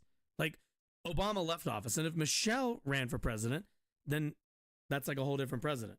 Like, it's not really how that works. It's not really how that works. That's just a weird. For you to say, I think he's not going to go away, I actually don't know if I disagree that he's not going to go away. But I think the way he's not going to go away is like a founder of a company is so concerned about. I hate this. I hate this fucking capitalist nonsense every time. The policies that he put in place, that he doesn't want the people that come after him to eliminate those policies. Like, do I think Bush cares? I don't really think Bush cares. Like, listen, I'm done. Leave me alone. I'm gone. I don't want to come and say stuff. Let me just go do my own thing, right? Do I think Hillary cares? Yes. Do I think Bill Clinton cared? I really don't think Bill Clinton cared. I think Bill Clinton's like, let me go do whatever I'm doing, right? I think Obama cares, and I think Trump cares, both of them. They're both legacy people, which is like, hey, you cannot undermine my legacy. Is it a valid enough of a concern? Well, I think also the argument when it comes to Trump is not that it's a legacy thing. It's that his life outside of prison is contingent on him gaining presidential immunity. Like, that's kind of the thing, right? It's like he either wins this and avoids jail time, or his ass is fucking cooked. Like, there's not a lot of room for error for him. His freedom is on the line coming up here. Concerned to be that worried about it? I don't know. The part I would bring back to you is the following. It's been very interesting seeing how you're reacting to strange things and communities targeting you. For example, Anna Kasparian doubles down after, this is earlier, this is like 6 months ago, after bashing trans inclusive term birthing person as degrading to women. Okay. Now, somebody's going to be like, well, wait a minute. It's not. Anna would never. Is this the same Anna from Young? That's not possible. That can't be. This is a mistake. This is a fake story, right? She would never debate birthing person. She should be okay with that. But no, progressive media host Anna Kasparian stood firm in her criticism of the term birthing person as degrading to women. She responded to backlash with humor, stating, laughing out loud, the meltdowns over wanting to be referred to as a woman rather than a birthing person. So I don't have to say it. This is nonsense. I don't know if somebody called her this. It doesn't matter. She's never answered this. She's never said what spurred this bullshit, nonsense, dumbass, dumb fuck, idiotic tweet. But, she went out there and defended it, and then Jan came in and defended her. She's just being stupid. She already understands the use of inclusive language. Birthing person is just a term that we have to refer to all people who can give birth. Some of those are women. Some of them are men if they're trans. So that's really it. That's really it. You can be a woman. It's just, but again, Anna, at the end of the day, Anna's just, she's, I would have to believe, and again, and I said the comment was stupid, which it was, but like the only way I'm charitable to her intelligence as a human being is to say that she's grifting. The alternative is is the gas leak theory. That's the alternative. It's pretty wild, and emphasize her refusal to apologize, saying, I'll never apologize for that, especially as a biological woman who has had the effing lifetime of being told I'm less than. Some progressive criticized Kasparian for her stance, comparing her to J.K. Rowling and accusing her of bigotry. Transgender activists clarified that the term birthing person was not used to describe individual women, but rather to include trans men and non-binary people in discussions about pregnancy. So I listened to this. I'm like, okay, If a person Yeah, doesn't it's know almost you, like but it's you not know that hard to Armenia with Young understand. Turks, typical criticism in my Armenian community circle. I just kind of, you know, it's not like you don't know it. How could she work with the guy that said such and such about Armenian genocide? Okay, cool. I've heard that a million times. She's a socialist, Bernie Sanders, da-da-da. Okay. She's a Trump, you know, what's the TDS, whatever. Derangement syndrome. Yeah, she's part of, she's this, she's that. Okay, that's the criticism when, you know, friends are talking. I said, okay, cool. But then this kind of brings it out to like, no, she is actually not wanting to be bullied and categorized and cornered, to have to agree with everything that's taking place. By the way, we're all categorized. That, like, a person who can give birth is a category. The same way a woman is a category. There are traits that like fit both of those categories, and also they are not co-equal categories. They're overlapping traits. That's all this is. Like, it's so stupid. It's so dumb to die on this hill. This is the dumbest hill anybody's ever died on.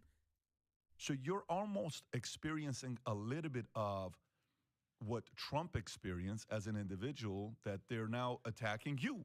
Yeah. And you've been for some of these guys, but now they're coming after you. So do you kind of see yourself saying, look, I don't know if I'm not the Anna of who I was 5 years ago, 10 years ago. Maybe I'm also maturing with some of my policies, maybe, or growing with some of my policies. Or no, I'm not the Democrat of 3 years ago or socialist of 5 years ago. I'm also evolving today.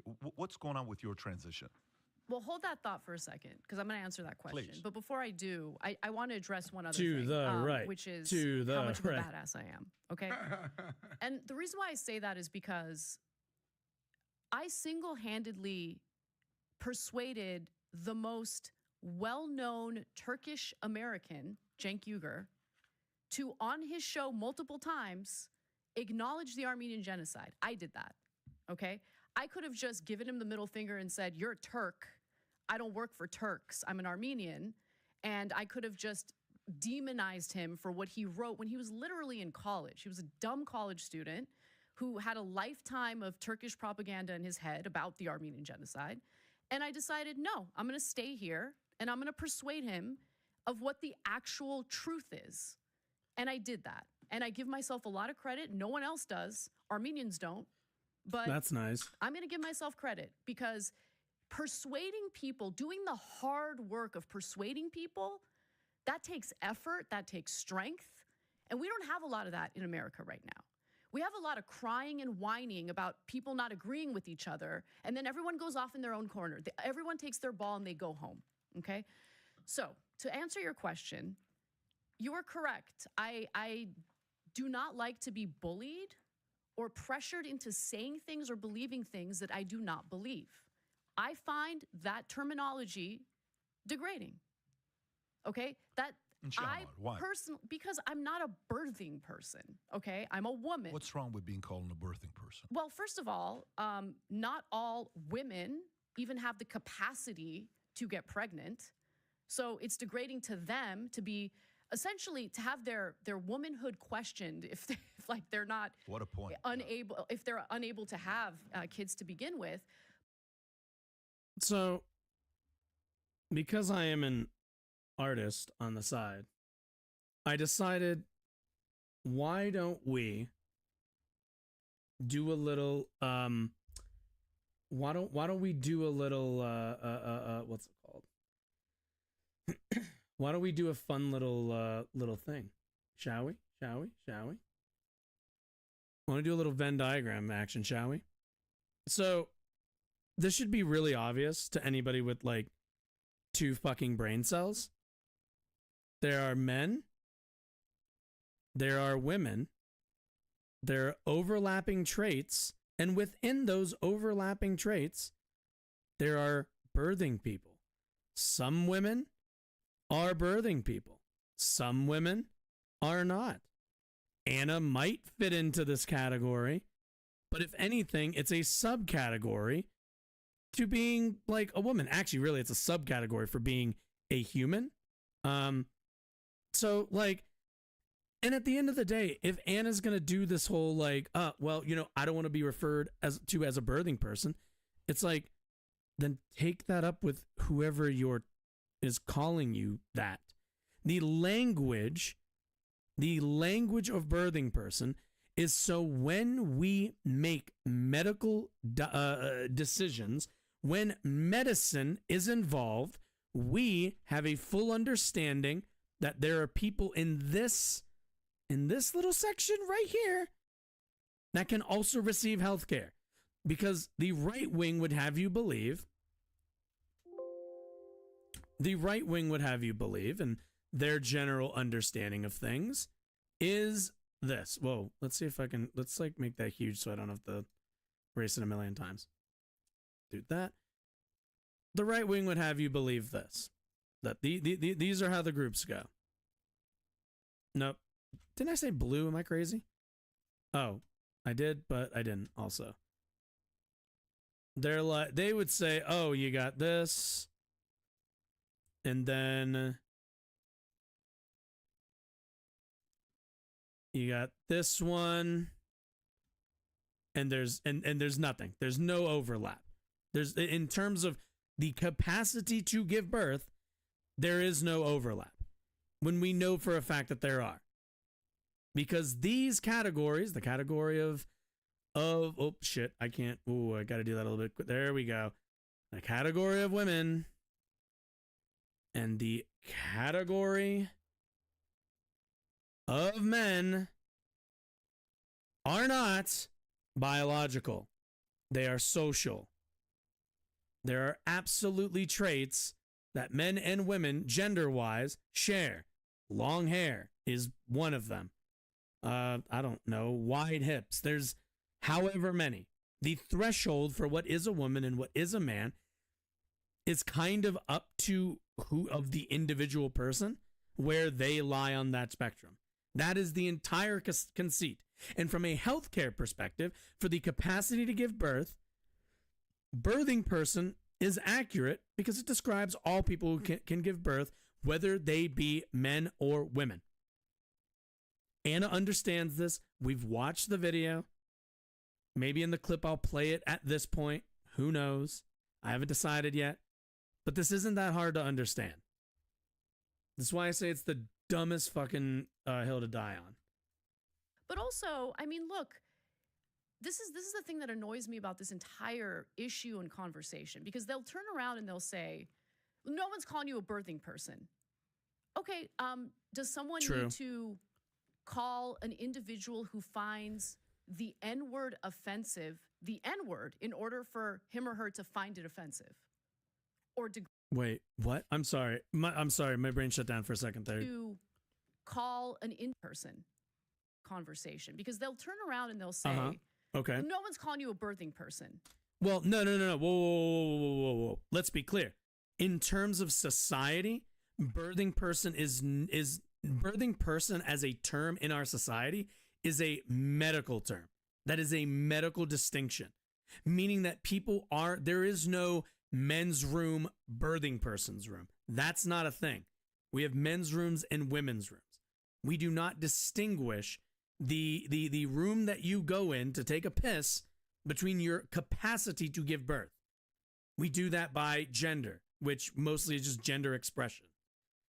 But that being said, Anna has been asked, take however many tweets have ever responded to Anna about this issue.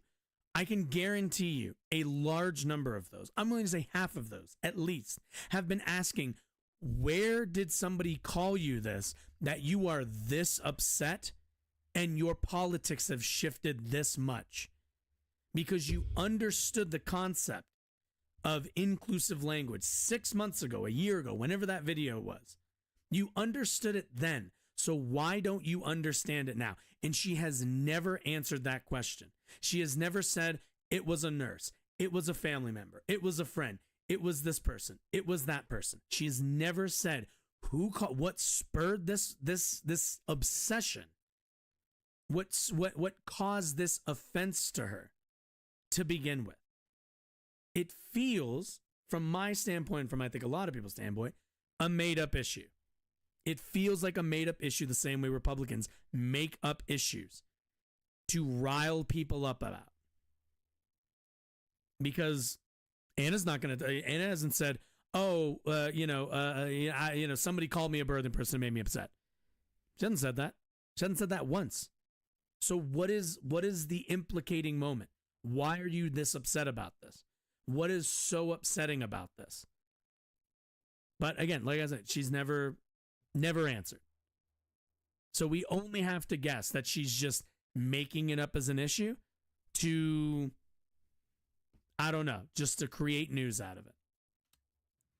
Okay, does someone need to call an individual who finds the N-word offensive? Okay. So does somebody have to call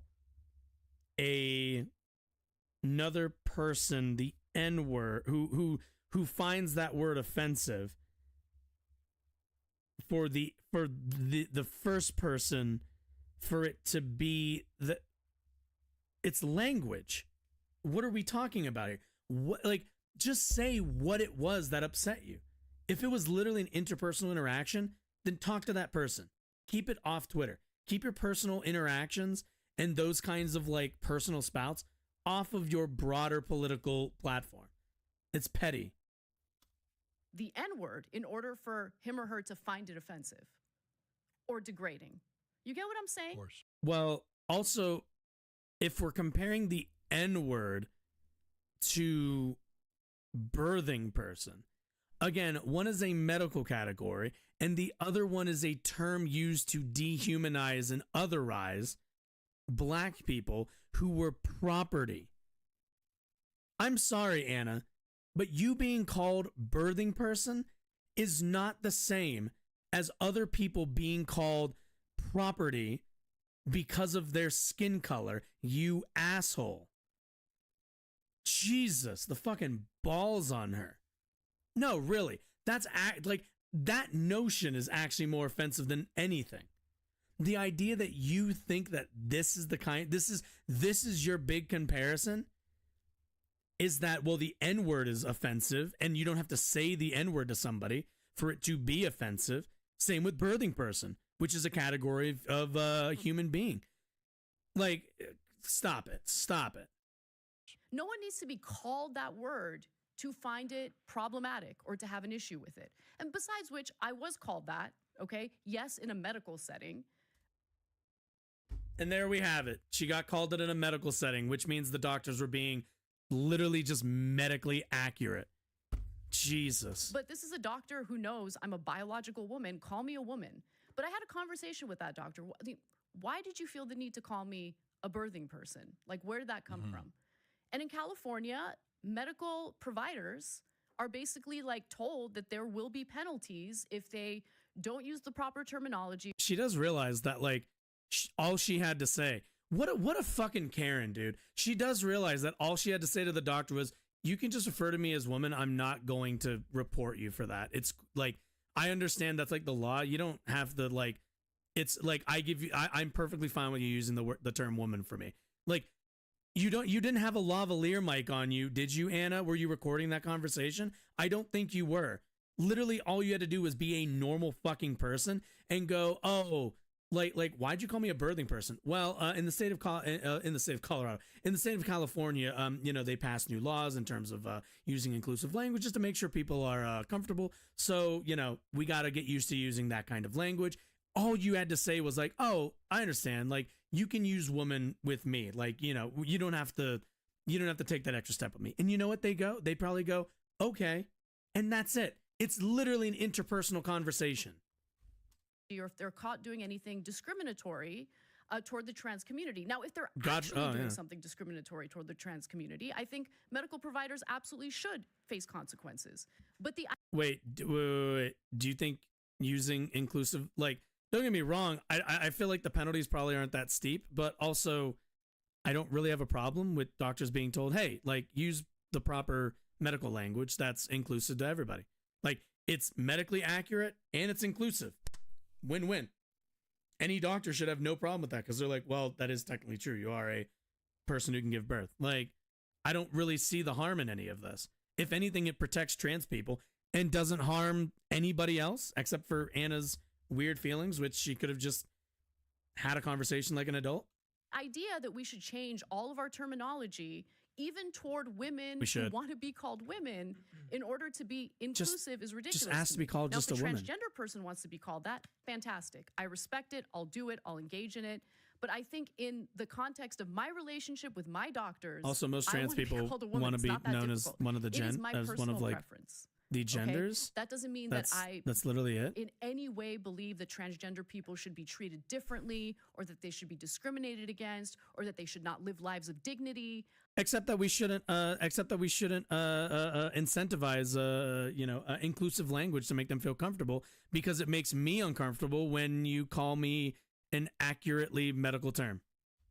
I have had an entire career defending them, supporting them, and this one issue led to ridiculous outrage among a fringe component Also, of that do you community. notice? They are Do you not notice representative that? of the entire transgender Do you community, notice that like and for that the fringe one thing component, that she's if they willing to think die that on they're gonna is when shut it me fell up back on and her? force me- Like, keep in mind.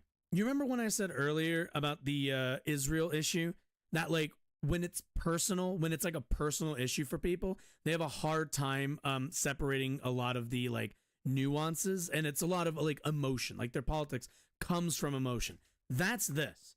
This is all just emotion and like a general feeling of, I don't know, insecurity. I'm not even really sure. But the idea that this is well thought out, like Anna's thought about this position, and like, no, none of that. It's personal for her. She didn't like when they referred to her like that, and decided to throw a fucking hissy fit on it, and for whatever reason also decided to do it publicly on Twitter, and got a lot of pushback on Twitter, a lot of pushback from content creators on YouTube, people who are close to her, because she was being a fucking child. And now she's doubling, tripling. Yeah, she's fortifying the gates, because she knows that like she looks ridiculous, but she knows if she backs down, then that means that she has to accept that, okay, maybe I was being a bit too defensive. But we're past that now. Now this is an emotional position for her. This is now turned into a position that is purely driven by ego and nothing else. This has nothing to do with anything else. She'll point to activism on other fronts. She'll point to all these other things. But at the end of the day, her problem is when suddenly inclusive language brushed lightly up against her ankles one day in real life, and now she's like, nope, I'm sorry, nope, it's gone too far. I've been affected 2%. Now I can't. No. Now we got to roll back. We got to back up. And it's just like, all right, yeah, that's. And again, this happens. Anna has been in politics and has been doing this for a long time. She was inevitably going to get outpaced by not just her audience, but a lot of younger people on the left who are coming up. Like, this was going to happen. You will always, especially on the left, there's like a consistent track where the younger the generations, the more left they're growing, which means like her and Cenk are going to get outpaced. What was their left position 5, 6, 7 years ago is everybody else's like no duh position. And like those people, the like new younger progressives, their left positions are too far for these guys. Because there is a point where I think your cultural and I do think kind of like political boundaries run up against, where you're like, okay, look, this is getting farther than what I recognize as like left leaning in my conception of it. That was created, again, 15 years ago, however long it was. So keep in mind that this I think was inevitable to a degree, but I also think this is really embarrassing. Me to say things I don't believe, they've got another thing coming. Okay, I'm gonna say what I think every single time. Do you think they're crossing the line a little bit and it's getting a little bit too ridiculous in certain sectors? Yes. Okay. Yeah. And they turn people off with it. And again, it is a fringe Show me the data. component of the transgender community. Like at the end of the day, it's like, realize how yeah. counterproductive they're being. And show me the data. Allowed for that to happen. Show me the polling. Who's then been a part of that becoming a reality? Who do you think? Look, and again, Anna's known for bringing receipts. Have we seen one receipt on that? They say that extreme LGBT activists are costing Democrats votes. Show me. Everybody has demonstrated that that's utter bullshit. and she doesn't have any here. She just says it because they turn her off. So she extrapolates that to others. I think most people want to do the right thing. Okay. And so they want to be as accepting what the and right tolerant thing and is, inclusive as possible. And they don't want to come across as being interpretable in any way discriminatory.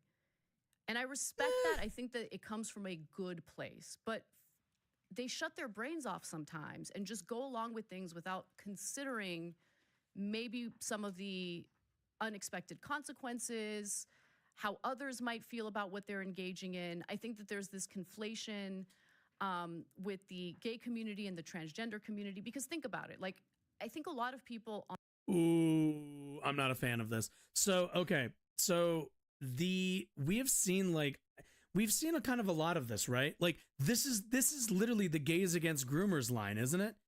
Because it's literally people in, like, usually it seems like it's like gay white males that generally are leading a lot of that movement.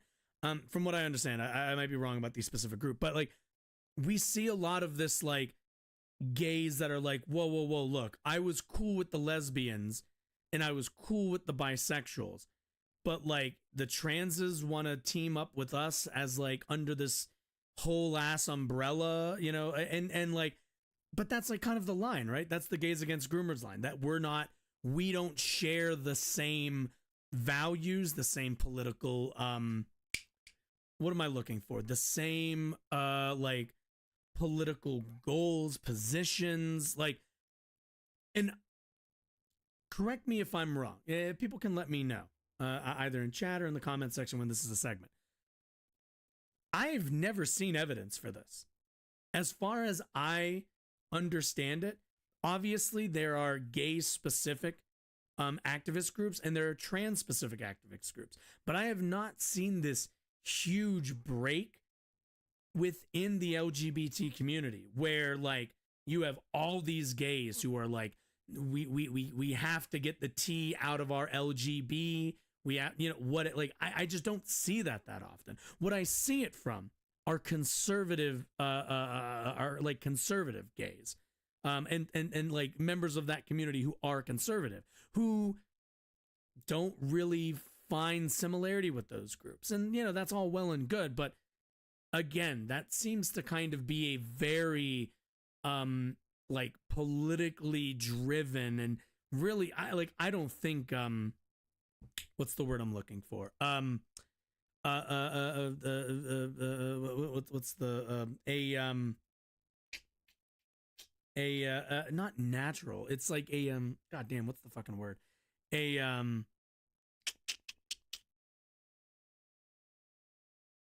Oh my God, I cannot think of the word. Point is, I don't really think that's a natural way that the community is evolving. I could be wrong about that. I might be wrong about that. You know, but like, to me, I don't see it that much. I don't see that divide happening. I could ask a correspondent if they're even still awake to answer that question. I don't see it as much, but maybe that's for later. Maybe we can do that. Maybe later. I don't know.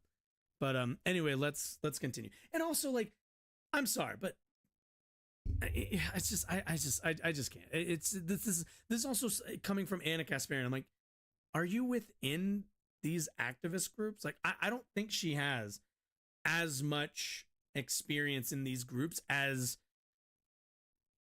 she, at the very least, not claims, but like that she portends to. I just don't think she has as much of a perspective into those groups.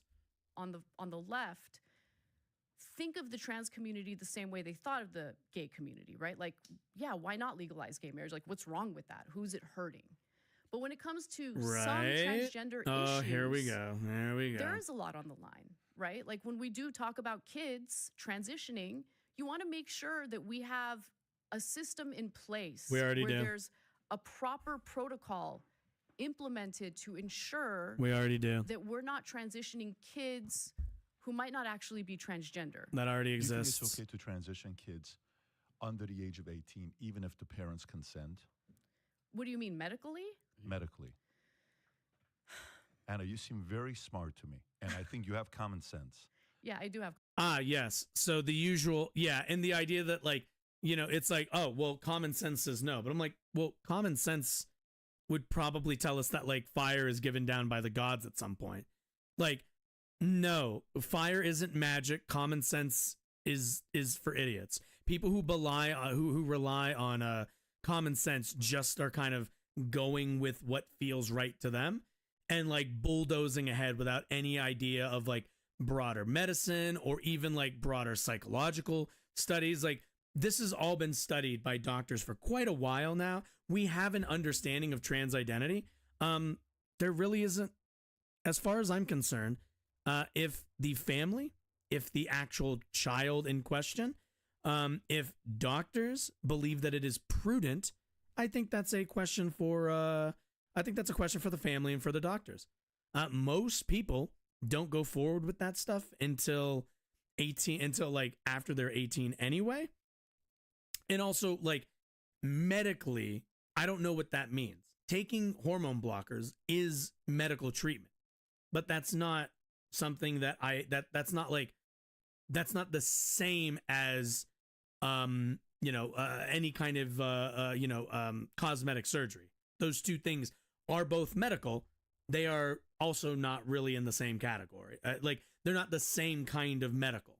And like, it's the same thing as like, I don't know, like you get nosebleeds a lot. Like, I get nosebleeds a lot. And one of my coworkers, like a long time ago, was like, why don't you get like your nose cauterized? I think that's like a thing you can do. I don't know. I don't care. It bleeds sometimes. I don't mind it. It's part of being a human. But like that's like medical, but that's not invasive. But kids have to get surgery for broken arms, for noses, for all sorts of things. But like, we don't gatekeep that because we think that's necessary. Well, this might be a situation where that's necessary. We're not sure. Maybe it can wait. Maybe it's just medicine isn't. You can't draw these kinds of I think red lines when it comes to medicine, because things aren't necessary until they are in medicine.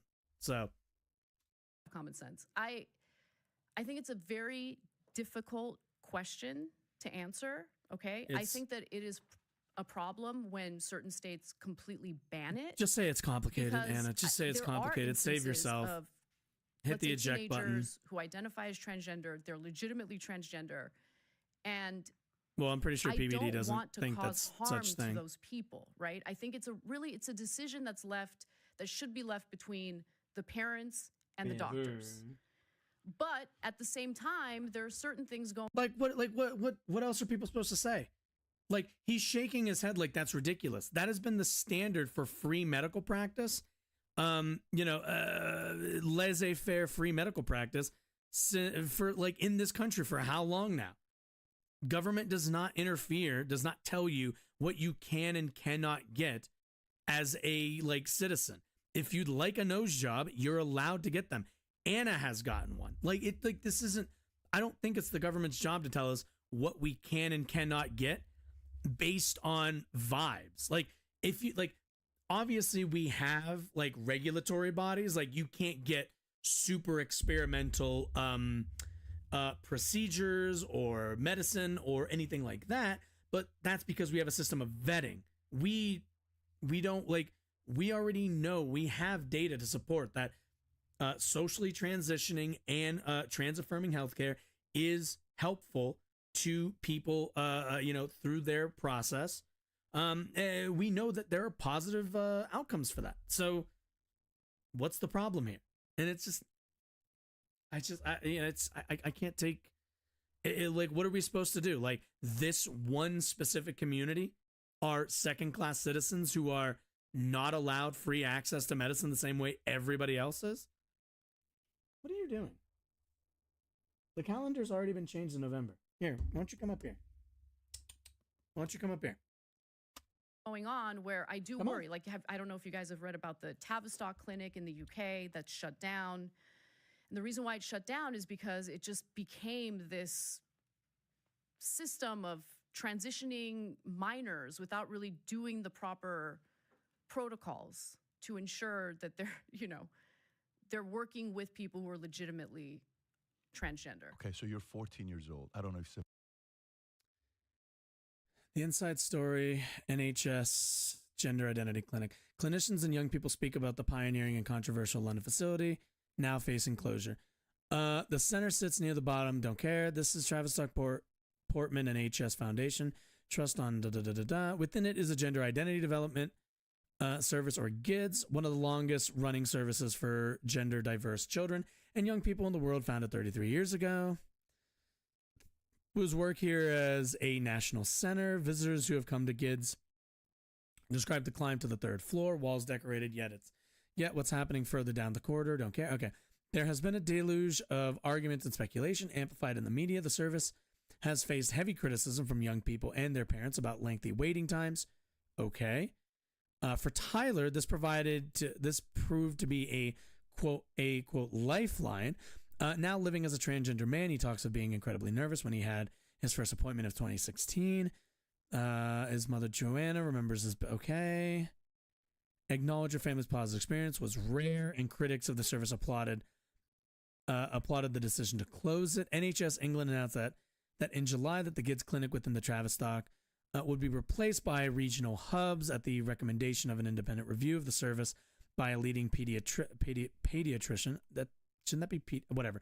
Dr. Hilary Cass. She explains a single specialist provider model is not a safe or viable long-term option in view of concerns about lack of peer review and the ability to respond to an increasing demand.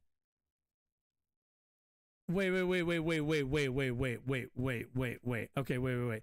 Also highlight the lack of agreement, quote, and in many instances, a lack of open discussion on the nature of gender incongruence. Wait, why was on the nature of not quoted and not young people, and whether it is, what is this? What? I'm sorry. What is this? What is this entire paragraph? We have bits of it that are quoted and then bits that are like, they're running on the sentence unquoted, then also highlight a lack of agreement and in many instances a lack of open discussion on the nature of gender incongruence in young people and whether it is an inherent and immutable phenomenon for which transition is the best option for the individual or a more fluid and temporal response to a range of development. Wait. So, okay, wait. The actual quotes here are, and in many instances, a lack of open discussion, gender incongruence, an inherent immutable phenomenon for which transitioning is the best option for the individual or as a fluid. That's a fucking dog shit paragraph that doesn't read properly because they didn't quote the whole thing. They picked out very specific parts. Whistleblowers and some parents have also accused GIDS of fast-tracking troubled young people on to under-researched medical interventions and failing to consider other factors such as autism and abuse. I'm sorry. Wait. This sounds super fucking, mainly because they say autism, which they have not shown any link to any of this. There has not been any link demonstrated between autism and trans identity. And abuse is the classic line that people said for gay people and why they're the way they are. This is super sketchy. Meanwhile, young transgender people who spoke to The Guardian are clearly fearful of losing the space. Oh, really? Is that right? The people relying on this, the actual transgender people, are like, hey, this is an actually good place for us that helps us. Meanwhile, a bunch of people who have concerns. Who is this lady? Hillary, what is your name? Dr. Hillary Cass. If I look you up, am I going to find a litany? Let's see. I need to know. Let's see. Independent review of gender identity. Is this person? Okay, let's see. Retired pediatrician, honorary consultant. It's very hard to parent in the system. It's also very hard to be a professional in the system. I am hyper skeptical of this person now. One reason why climate change doesn't energize politicians and public is because we describe heating in terms of temperature. Okay. Nurse and this person tweets a lot. I don't know, man. I'm hyper skeptical after specifically seeing what's it called, abuse and autism. I'm very skeptical that this wasn't rather politically motivated, because we do know that's why clinics were closing in was it Sweden? It was like in one of the Norwegian countries. It is because of political pressure. Might have been Europe. Somewhere in Europe. Tim 20 of Wales says being transgender is portrayed as being all about going under the knife, but it isn't true. It's an umbrella identity with a vast array of expression. 13-year-old Cleo, who socially transitioned at primary school, these interventions are simply about, quote, helping trans kids develop into the people they want to be. With so much at stake and amid so much uncertainty, The Guardian has spoken to specialists in the field, including some who are still kids, who have never spoken before. They talk about how the service evolved and intense pressure they had been under in the divisions among colleagues. They also give detailed accounts of what happens when a young person seeks treatment here. Oh my God, this is a much longer article than I thought it would be. Creative disagreements. GIDS was founded in 1989. Philosophy was underpinned by a core principle, the unconditional acceptance and respect. Right? There were people who felt physical treatment would be a treatment failure, working alongside people who were prepared to think about physical intervention. Yeah, that you kind of want both sides of that. This tolerance of uncertainty made the service a contentious place from the, well, yeah, I think it kind of should be. There should be kind of deliberation amongst these things. Like, doctors should this article makes it seem like they were just fast tracking people. But obviously, if there was disagreement, if there was deliberation, if there's like if there's a decent amount of people going back and forth about this stuff, and like, you know, coming to disagreements about whether physical treatment is necessary or not, that kind of tells you that, like, yeah, these doctors are taking it seriously and debating each other and being like, well, what's better? I think this is better. Well, I think this is better. Here's the pros. Here are the cons. Here's the this. Here's the that. Like, medicine's also not, like, especially with like this kind of diagnostic medicine, it's not really a hard science. It's, you know, you kind of go whatever direction gives you the best results. We were still exploring the territory, still very much learning and pooling experience. There were people who felt physical, right, we read that quote already, as creative disagreements evolved into far more toxic professional disagreements as the years went on. Okay. We knew it was a crisis. The NHS knew it too. 2009, GIDS became a national service. Then in 2016, GPS schools and advocacy groups were told that they could refer to it directly. Yeah, so basically these services scrambled to recruit and train staff to cope with the increased demand. Okay, so again, this is a staffing and a like demand issue. This is literally, they need to do a better job funding it. Let's see. Many of the concerns came on the fore 2 years later in a high court ruling in the case of Cara Bell, who began taking puberty blockers when she was 16, then medically transitioned and had surgery to remove her breasts as an adult. Wow, it's almost like that's like always the fucking story. She later regretted this. She sued the clinic, arguing she had been too young to consent to treatment as a teenager. The court agreed, but this ruling was overturned on appeal in 2021. Yeah, that's kind of how medicine works. Like, you sign a consent waiver. Like, at the end of the day, if you're 16 and you're like, yeah, I consent to this, that's kind of your chance to think about it. And if you like, that's kind of how it works. Like, you consent to a lot of things in life. Like, I feel bad for this person, I guess, a little. I mean, everyone regrets everything. People regret getting haircuts. Like, I don't know what to tell you. Despite professional legal dramas playing out in the public way, the numbers waiting to be seen kept on growing. Almost 2 years later, his mother, Susie, is still struggling to get confirmation that he's even on the waiting list. It's difficult when you have somebody in distress. Yeah, I bet. Likewise, lots of young people tell her that they have no interest in having biological children. Yeah. And gaps in research. The service's data suggests only 16% of the people discharged from GIDS in 19 to 20 were referred to an endocrinologist. Endocrinology clinics that assess their suitability for hormone blockers. Of that 16%, 96% were prescribed blockers, 55% went on to be approved for gender. So, yeah. Okay. Given these numbers, the question lies, were there negative outcomes for the 45% that didn't move on? Like, let's say around age 16 before they can be assessed of these. Before either of these can happen, two gender specialists decide whether a young person can give informed consent to be referred in the first place. The service recommends 4 to 6 meetings, but current staff say they actually have about 10. Wow, so they're actually going above the recommended meetings. The endocrinology team then assesses, wait, must be taking blockers for about a year.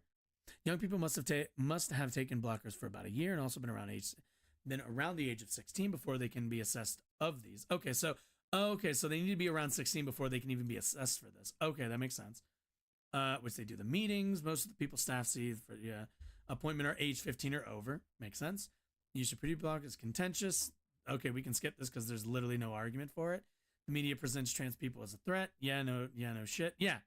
So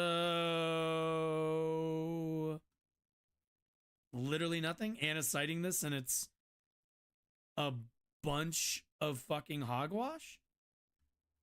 Yeah. Okay. So, everything she's going to say about this clinic, dustbin. Let's keep in mind, dustbin.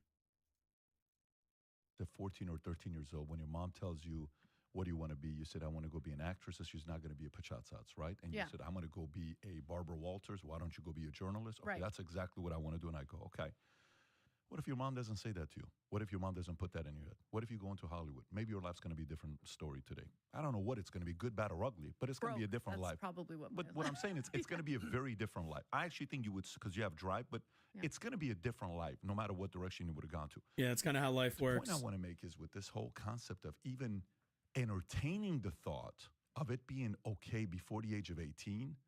Then that means, like my idea, I have a controversial idea. I would rather have a 15-year-old kid that has a job paying taxes vote than a 28-year-old person who's never had a job, never paid taxes. That person shouldn't vote. So Pumpy goes, you're out of your mind. What? Wait. So, wait a minute. Keep in mind, Patrick Bet David right now is advocating for poll taxes. That's what he's advocating for. If you're not paying taxes, if you don't pay taxes, then guess what? You don't get to vote. Also keep in mind, like, everybody pays taxes. That's why everybody votes. So I'm assuming in his world, it'd be like, taxes are optional. And if you don't pay them, then you don't get to vote, which is, again, that's literally a poll tax. That's definitionally a poll tax. I get it. It's not a normal idea that I'm proposing. How about everybody in society have a right to steer society or have a say in the steering of society?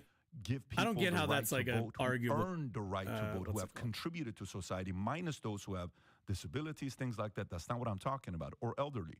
All I'm talking about is a 15-year-old person should have the right to vote. Do you think babies don't contribute to society? No, really. It's a real question. If you don't believe kids under the age of 18 contribute to society, then, why are they here? Like, it's just a ridiculous notion. Obviously, everybody in society contributes to society. Some in more positive ways, some in more negative ways, but everyone contributes. I also, at the end of the day, within the boundaries of the United States, I believe that everybody should have a voice. I do think the voting age should be a bit younger. I think 16 is perfectly fine. But no, I do think everybody in our society should have a say in the direction of their company. I believe in self-determination. I believe we should be able to pick our direction. What's funny is like, if I believed what he believed, then I would absolutely have to support. And that's like kind of the big question. If he supports a limit to voting, meaning like, an age cutoff, like you cannot be below the age of like 18, you cannot be above the age of like 72.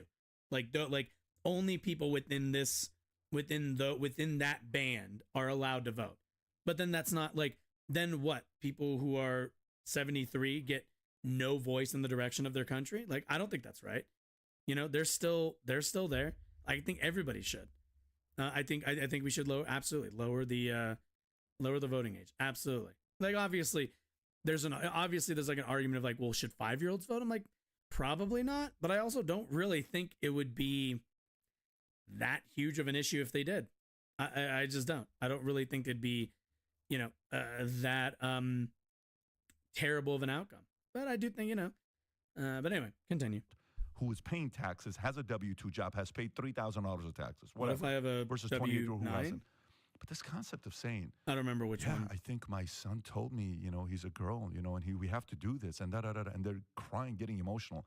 I think we have to be a little less tolerant to stupidity and insanity.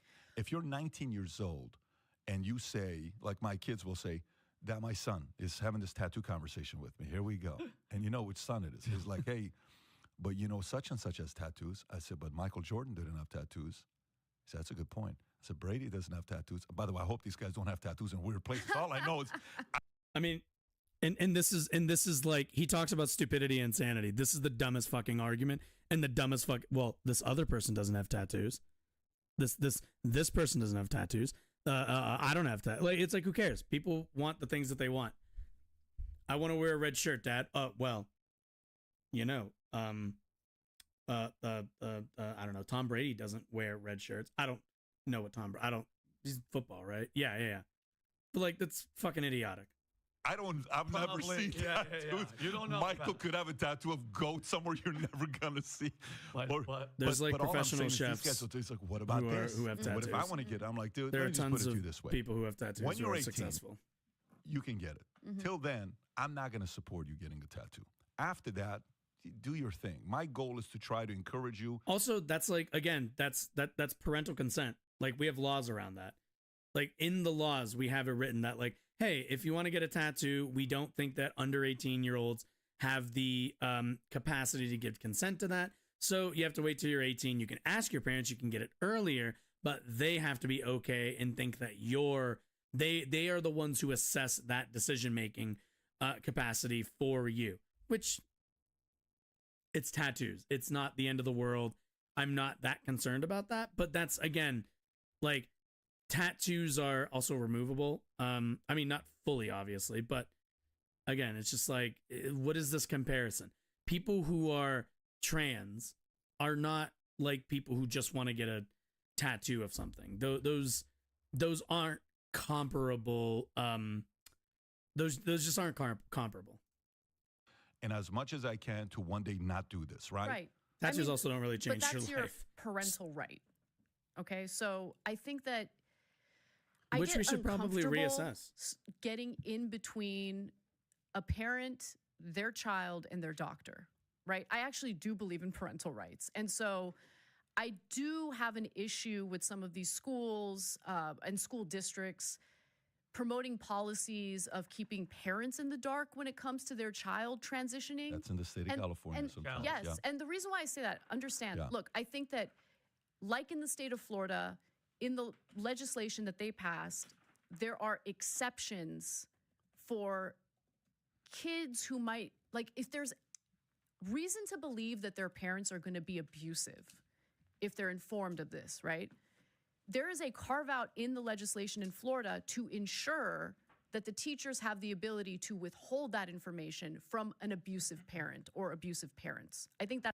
Keep in mind, you'd have to prove that in a court of law after, like, and keep in mind, these aren't, Anna should understand this. These are gag laws. These are, any principal, like, if you're a teacher and you think your kid, a student of yours might be gay, and you know the parents are not accepting of that, you might know that, but your principal is going to tell you, you have to tell them, because we as the school would have to use our resources to prove in a court of law that these parents are abusive.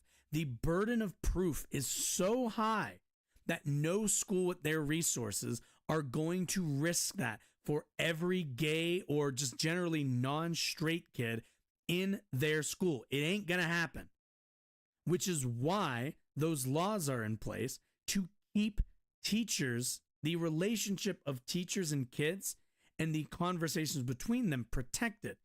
Because the worst case scenario, I guess it comes down, it all comes down in my mind to a risk assessment. The risk of being forced to tell those parents is they're not going to be accepting, and those kids are going to be abused, and you have no way to prove that.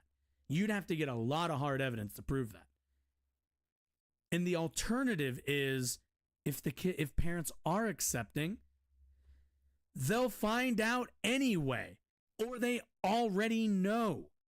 So it's just there is no risk to this. People will say, "Oh, but what if like the teachers are like trying to groom the kids?" Fuck off.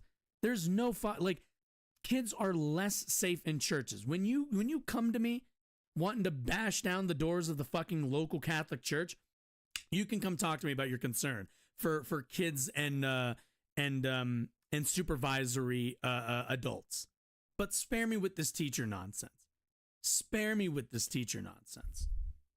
That's important because there are cases of parents who are abusive and might be awful to their kids, might maybe beat them, might disown them if they find out they're trans. So that's why I think it is important. Or their abuse is just not that direct, and it's just this like again, try proving abuse when if the parents know that they can't beat their kid, but they can certainly malnourish them or just kind of treat them really shittily on a mental level, emotionally distress them. Those are all you would it'd be so hard for a teacher to prove that they were you would have to get a teacher to prove that they were protecting their student from their abusive parents, which means you have to prove abuse. Important to have protections for those kids. However, at the same time, we've all acknowledged that the suicide rates among transgender people are high. And if I had a child who started identifying as transgender and I was not informed about it, I would lose my mind because I would be concerned that I'm not there to help with my child's mental health. But those are two different things. So I want you to go, okay, so are you saying that a parent... Well, also, why is the suicide rate so high for transgender youth? It's kind of that whole acceptance thing, isn't it? We found that social acceptance leads to huge spikes in positive mental well-being. So we know the answer to this. The more positive environment, the better trans people go about their lives. This is pretty simple. And if we force them into a hostile environment, what do you think you're going to see? Parents should have the right to allow their kids to transition and change their sex. You're saying that should be the parents' consent. Yes, but I do think that there should be. Are you not going to correct him? Protocols in place and Are you safeguards really in place not in gonna the correct medical him? industry. Jesus Christ. Let's go one step forward. Yeah, and by the way, let me be clear. So when we talk about medical transition, I'm not talking about surgeries. I'm talking surgery and taking the hormones and stuff like that. No. Okay, so well, hormones aren't surgery. Puberty blockers, I think, should not be outlawed. Okay, so there's puberty blockers, and then there are the cross-sex hormones. Pre-18 puberty blockers, you're okay with? Okay, so simply put, there's basically to simplify it, because I don't have all the every option, but essentially before you are 18, before most people are 18, if they decide to get surgeries, a lot of them don't. There are basically kind of three steps pretty much. You have socially transitioning, where you're just buying different clothes, you're going by different names, you're just kind of socially moving in a more non-binary, and then if you're transitioning to the other gender, then into that direction. After that, you have puberty blockers to kind of keep you from developing into the gender that you are not looking to develop in, or you're not sure whether you want to develop into. And then there's cross-sex hormones, which is all right, now I'm going to take the ones that push me in the opposite direction into the gender that I'm looking to go into. Usually, you don't start the cross-sex ones until closer to 16 or so. In hormone blockers, it depends. Again, I'm being very general just because doctors make this decision. Some people it's for earlier, for some people it's later. It's just where they start their care. Some people stay in social transition and just hang out in that for a lot of their life. Some people stay only on hormone blockers for a lot of their life, and they're happy with that. So it's just, everybody there's a lot of different tracks, but those are like kind of the three routes that you can take, the three branches on the trans skill tree that you can upgrade. I think in instances where there is a proper protocol in place to ensure. But I'm not. So there's no science. Let me wrap up this. We haven't seen what the outcome of these 20. It hasn't been 20 years to see how much these kids are going to have suicide. I think at 14 years old, I get what you're saying. Wait, I'm sorry. Do we have to wait 20 years for literally every fucking medical, like every medical everything? We need to wait 20 years to see if people are. No, that's not how medicine works. I'm sorry. The parent, it's your kids. I would never get involved. I could give a suggestion, but to alter a child's biological makeup in the long run, I just don't. Here's a question. The thing with puberty blockers is it depends on how long they're taking it, right? If they're taking it for a long period of time, there are possible side effects that are damaging, and it would cause irreparable harm. So I understand where you're coming from. It's been like shown that it's like when it comes to the surgeries, though, I'm entirely against the surgery. It's like that's like it's as minute as like bone density bullshit, where it's like, yeah, you might lose a bit of bone density. Wow, like okay, that's a risk, but it's not really a risk that like your life is on the line. And if somebody explained it to you, you'd be like, okay, that's my risk. I think that's either a risk you're willing to take or not. But again, that's. These aren't like you take this and you might have a heart attack. There's more danger to like the shit you see on TV, like old people see on fucking TV, where they got to list all the fucking side effects. And one of the side effects is the thing you're taking it for. So it's just like, what are we doing here? That we have one step, but I want to ask you this question. So you're Armenian, I'm Armenian. Mm-hmm. There's another legendary Armenian out there called Jack Kevorkian. I don't know if you know who Jack Kevorkian was. Dr. Death. Dr. Suicide, right? Okay. He was Armenian, legendary, right? Also, they made a movie about him. I think Pacino played or De Niro played. Pacino played him, yeah. So this guy, hey, life is hard. That does you want to look commit like suicide? Pacino, I'll do it for you. I guess. Don't worry about it. Life is very hard. So what if we get to a situation where mom and dad often portrayed in the media as the name of Dr. son Death. comes, Yeah, I'm not daughter surprised. comes saying, died in 2011. life is so God freaking damn, hard. 28 to I 11. can't do it. I want you to take me to the modern day Jack Kevorkian, okay? And I want you to take my life away. And mom and dad pray on it, and they say, look, if that's what our kid wants, let's go take him in. I mean, look, obviously I'd be against that because maybe if I explain where I'm coming from. Wait, unaliving yourself is not the same as taking hormone, as like pausing your puberty. What are these outrageous comparisons? These two things, again, aren't comparable at all. You don't understand my thoughts on this, right? I want to implement policies that cause the least harm to people, right?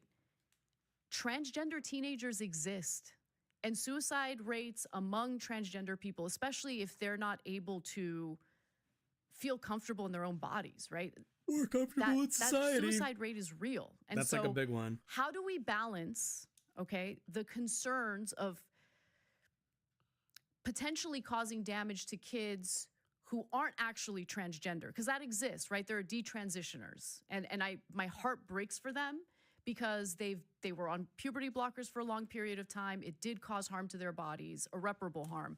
And so I feel bad for them, and I want to minimize the instances of that happening as much as humanly possible. I mean, by the way, irreparable, again, that just means that you can't go back from it. That doesn't mean that it was severe damage. And also, everyone's story is going to be the same. If we look at the averages for detransitioners, first of all, detransitioners, an incredibly small percentage of people who go through this go through the process. Like, detransitioners are not like 30% of people who begin the transition process. They are somewhere in the single digits. It's a very small minority, which certainly like we should learn about. There are things like, there are ways that we can maybe deliver the healthcare that makes it so if somebody decides to detransition, that there's better avenues for them to get back to a place that they're comfortable with. But either way, at the end of the day, it's just like, you're not like, it's not a group worth, it's not significant of a group worth like planning or I guess molding your policy around. It's just not. There's no need for that. At the same time, for teenagers who legitimately are transgender, I don't want to cause harm to them by entirely banning a medical process that could be beneficial to them. My point is, I don't believe that it is up to me to decide. I don't believe it's up to anyone in this room to decide what the right course of action is for them. Also, people have been getting like transition care for quite a long time. This isn't like an invention of 2020, 2021 sort of or a macro whatever. Are you leaving this topic? No, I'm not leaving this topic whatsoever. I'm actually staying right here. By the Like people have been going through these kinds of transitions for a very long time. Have we seen the downfall of society? No. Like the world's been fine. Shout out to Dr. Kevorkian, all the work that he's done with the youth in Asia. That's Booyakasha with everything that's been going on with that. With youth in Asia. But to me, and I want to stay here, this isn't a pivot. This is such a ridiculous distraction. I remember this guy. This guy's a fucking idiot. Okay, there's so much going on in the world. Yeah. Okay, we're at $33 trillion in debt. We got runaway inflation. Interest rates are to the roof. People can barely make their car payments, mortgages, everything that's going on there, foreclosures. We're on the verge of a regional conflict that can go to World War III. Well, oh my God. All of these are like economic problems with capitalism, which, no shit. Because our local governments in a lot of regions have decided to not build affordable housing. The prices for housing have gone up, meaning mortgages have gone up, meaning people are unable to buy houses. If we're talking about inflation, the actual inflation rate is not super high. Actually, what is the inflation rate these days? I'm actually a bit curious. Well, actually, here's the problem. The Fed keeps raising the fucking interest rate. Let's see inflation rate. There it is. Inflation rate. 3.7 compared to 3.67 last month and 8.2 last year. Wow. Crazy that. What's the other one that I was talking about? Inflation rate and what's the other one? Oh, that's what it is. Shit. Unemployment rate. Unemployment rate below 4%, a historic low. So why is inflation still occurring? Well, a lot of companies are using the COVID pandemic along with the previous inflation to pretty much hike their prices, along with the Fed continuing to raise interest rates, making it cost more money to borrow money. So that's the reason why. The reason why the Fed's doing that, I don't know, just kind of to punish labor, to basically counter the labor gains that people have been making over the last, I'd say, about 2 or 3 years. That's the actual explanation for that. America today, we're debating what the fuck is a woman. No, what is happening in American society that we're even having this long, elongated discussion where it's poignant and it's very tangible. Yeah, this guy's fucking brain dead. Like the rest of the world is looking at us and they're. By the way, you can tell that this guy is only here because he's a dog. Because as soon as he brought up a topic, PBD is like, hey, you better be still talking about the same topic. You better not go anywhere. Like this dude is a fucking pet. Laughing that America can't even get their shit together. This beacon of hope, this beacon of light, this shining city on a hill, this amazing situation that we have in America, and we're having hour-long debates. What is a woman? Right. China's laughing at us. Russia's laughing at us, and here we are.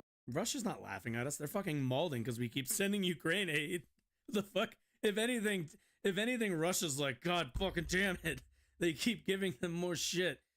China's China. China doesn't give a shit. They're too busy running their state capitalist fund.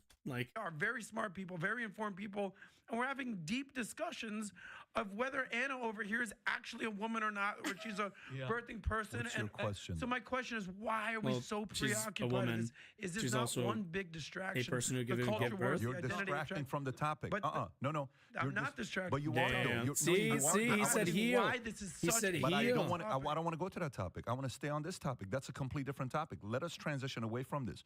I'm still. Bro, man, the fucking beta energy from Homeboy and the Maroon. You give Maroon a bad name, you asshole. On this topic, the question we're asking right now That's is very a nice. I We've gone like that through suit jacket color. Trans. And- She's not for and the transition. just She's for the beta. medicine pro hormones. In some cases, then I bring in Kevorkian. Is that something that we should allow parents to do if the kid wants to take their lives because it's hard? She's then saying no. Then it goes down to some people from trans are having true mental issues that they're going through, which is the next thing you said. Fair, I'm with it, but I want to know why. The other day, Dude, I have this this is like guy at such an the expensive, Rob. What's our set. friend's name that we talked to? The plumber, legendary plumber Eric Hecker, who's a Raytheon whistleblower. I can't wait for this to come out. I'm telling you, you will be entertained the entire time. But he said something very interesting. He said, you know, what is mental illness? And how long has mental illness been around? Wait, I'm sorry. Is a Raytheon person gonna tell me about the phenomena of mental illness? What are we? Oh no. He says, you realize if you have heart issues, we can show you have heart issues. Yep. You got a murmur. Yep. Or you got blood clot. High blood pressure. Or you got high blood pressure. There is data to say that. So is he this said, like, how do we measure is this bipolar? like that like How do we measure, masculine, you know, if it's not depression? physical, How do we it's measure not all- real? And he's going through asking all these questions. And he says, how do we know that? We don't know that. So you go to a doctor. What is actually the test for a doctor to know that you have bipolar ADHD? What's the test? He's just asking you a few questions. There isn't. You're assessed by a doctor who's familiar with the with the diagnosis, and they kind of assess if you're faking it, like how severe your bipolar disorder might be.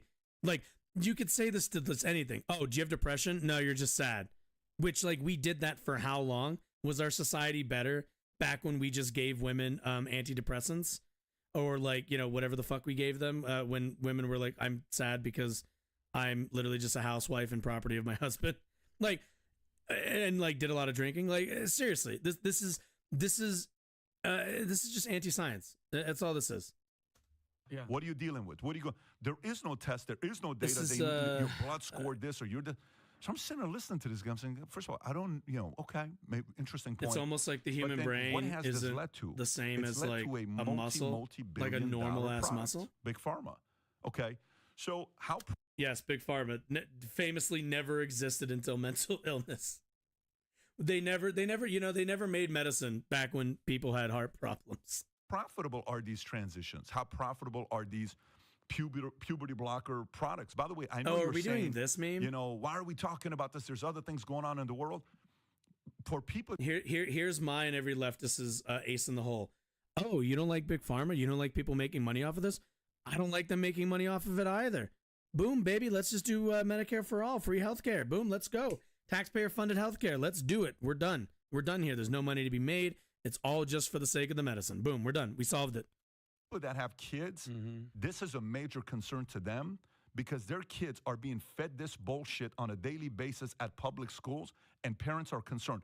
Very concerned in some markets. I think they talk about I'm not gender concerned at this identity. point because I've been talking to my kids about this stuff very closely, What do you and we do, have like, certain you resources. read a book Not everybody for has certain an resources hour, to put you them in do public math for schools. an hour, So you for talk me, about gender all I'm for going an back hour, to is when then you're you do saying history for an hour. the depression. What is the sex reassignment surgery market size worth more than $623 million in 2022 and is projected to register over 11.5%, whatever that is, between, growing prevalence of gender dysphoria and awareness regarding sex change surgeries. Yeah. You know, that happened when we understood that, like, you could fix broken arms. Like, this is kind of how everything works when we find out that, like, oh, there's this thing that, like, humans do where they, like, roll their ankles in a weird way and it just doesn't get better. Or like this is how all medicine works. Like, you can't sleep. We got to figure out a way to get you to sleep.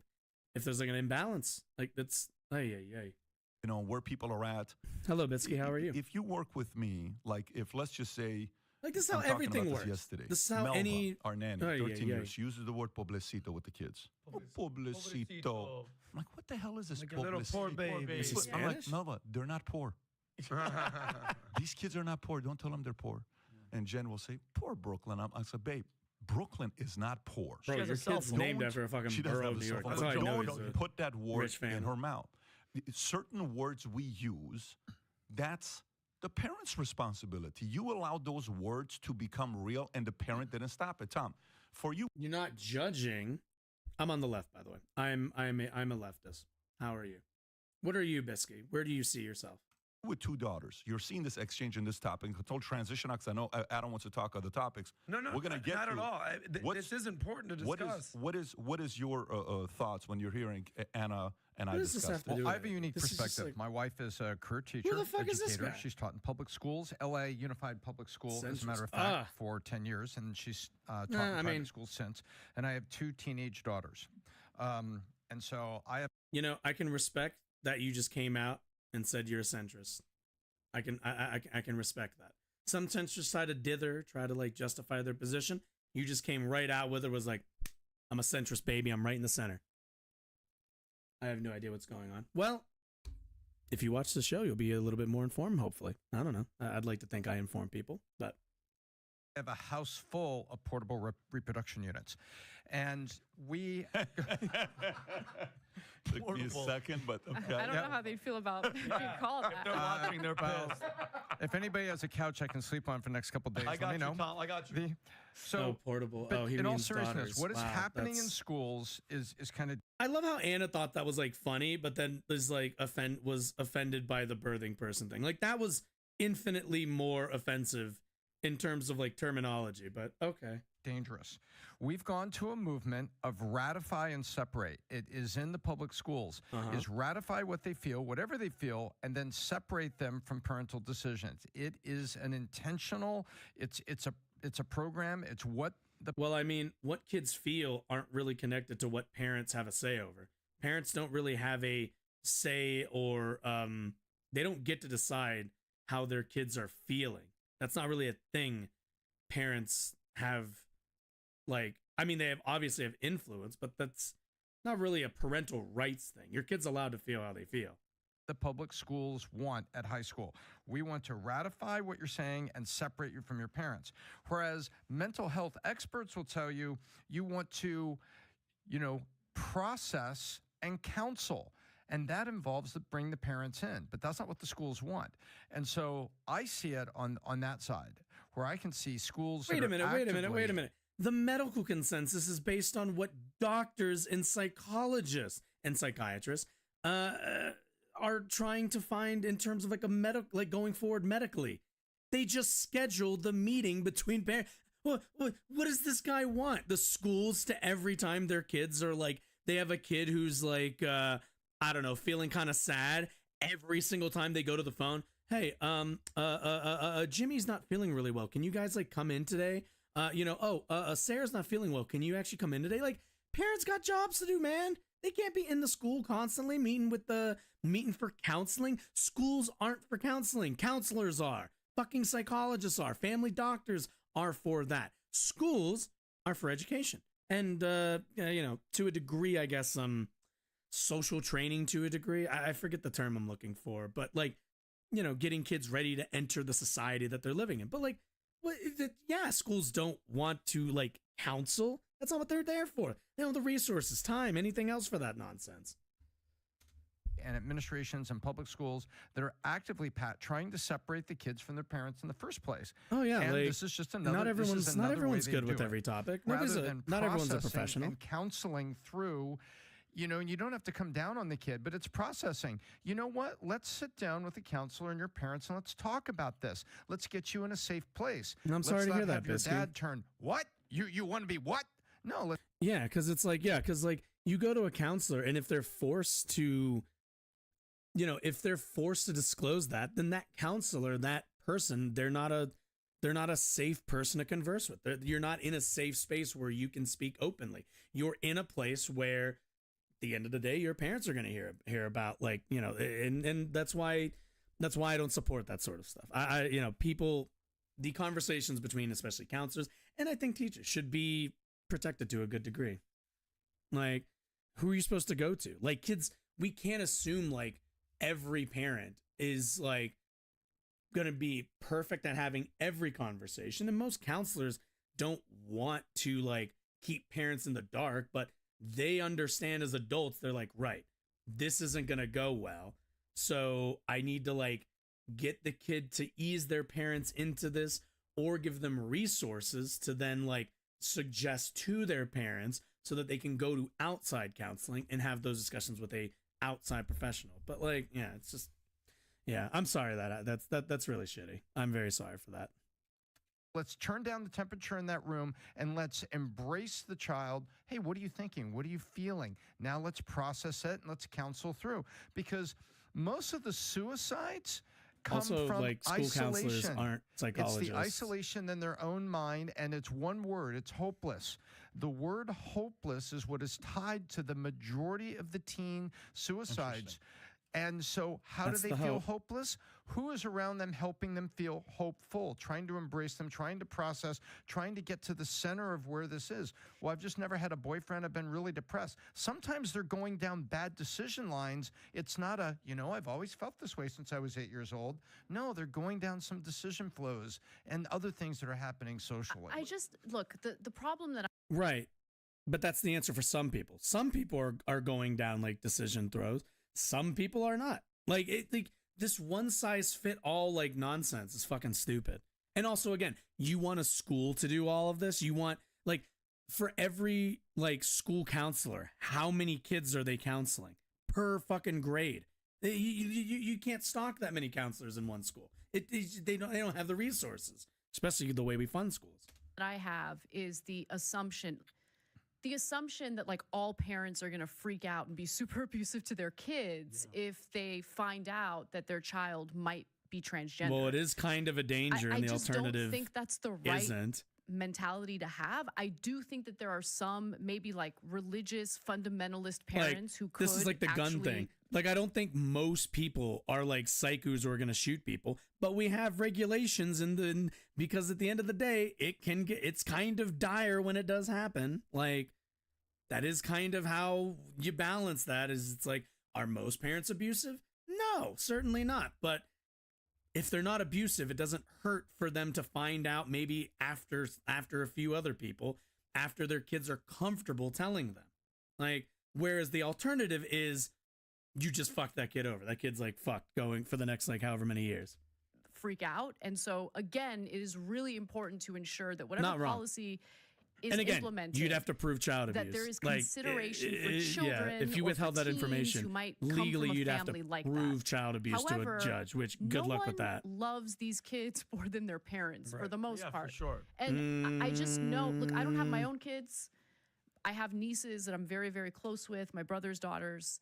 And the idea that anyone in our family would be abusive to these kids if one of them This is also what legitimately, like, everybody identified says. as transgender is ridiculous. And I think This is my literally what brother everybody and says. Everyone thinks their sister-in-law family should have wouldn't the be this way. right as parents to be able to be there for their daughters if one of them is going through something like that. You know what I'm saying? It's just like this preemptive notion that the parent. Don't you think it's also kind of the child's right?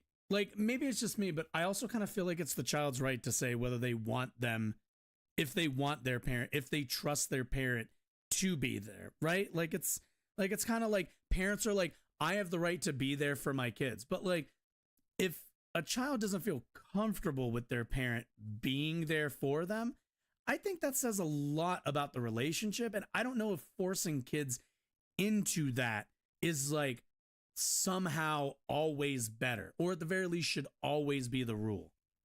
Parents are going to be awful. I want you to I see agree this with chart. that. And remember, you can go into these public schools and it'll be like, don't tell your parents, they'll freak out. There is an assumption that's at the front of it. I agree with you 100%. I want you to look at this chart, Tom. U.S. sex reassignment surgery markets. If you guys are looking for great investment, Oh my God! That's serious. Oh my God! Seriously. Fantastic Enough. investment. Michael Burry over here. Look at these procedures and how it's climbing. Yes, So you're thinking healthcare. that Yes, privatized healthcare makes a lot of money. Everything makes a lot of money. Cancer doesn't exist just because somebody can make a dime off it.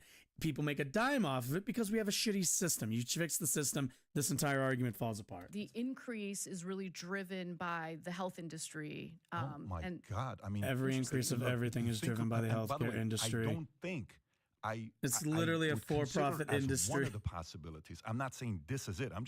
I'm a guy that wants to weigh out and do odds, right? This is a very profitable business. Like when you think about how much Prozac Again, makes, as a how much leftist, these I believe pharmaceutical in companies universal make, health and care. then- This doesn't so matter the, to the me. business model This is already like a guys, let's tired make $60 argument. billion and we'll pay $3 billion in fines in 10 Like, years. this is the only time that people who are like this right wing suddenly care about like the privatization of healthcare. This is the only time that suddenly they're like, this is like shocking to them that they've found some concern. What a great business model. Okay, so let's go make $80 billion and let's set aside 10% for fines. That's going to come back because we're going to screw a lot of people's lives. But we already made $80 billion. So put the 10% in a lawsuit that's going to come in 10 years. Here's the $8 billion. Guys, very responsible CFO. What a great job you did. And we'll call this $8 billion a marketing expense. It's not a marketing expense. It's a future lawsuit that's going to come that you screw a lot of people's Like, this lives. is good business. So This dude's all about pharma like thing is not like this kind of business hypothetical. stuff. There's so many books written on people from big pharma that left the industry, were sick of it, and they said, this is really what's going on behind closed doors, and you got to kind of pay attention to it. By the way, very profitable. Wait. Did they write those books about transgender care, or did they write those books about the entire medical system we have in the United States? I know which one is the answer. Like, well, and typically these guys, if you look at lobbyists, which industry has the biggest lobbyists? Can you pull up the biggest industry of lobbyists? Biggest industry of lobbyists. There's insurance is going to be up there. It's but you'll almost like see for-profit pharma's up healthcare there. is kind of there you an go. issue. Look at the number right there. Pharmaceutical Like, and health product industry. I don't have cable. Right? We just don't have really a use for it. We don't watch a lot of that kind of TV here. But like, I visited my mom recently, and oh my fucking God, just watching regular ass TV, especially on like, the regular like channels that she's on. Fuck, dude, all it is like drug after drug after drug after drug after drug. Like, Jesus, like it's so fucking obvious, especially when I watched the news with her for a little bit. I was like, this is like 80% ads, 20% news, and even the news isn't even great on here.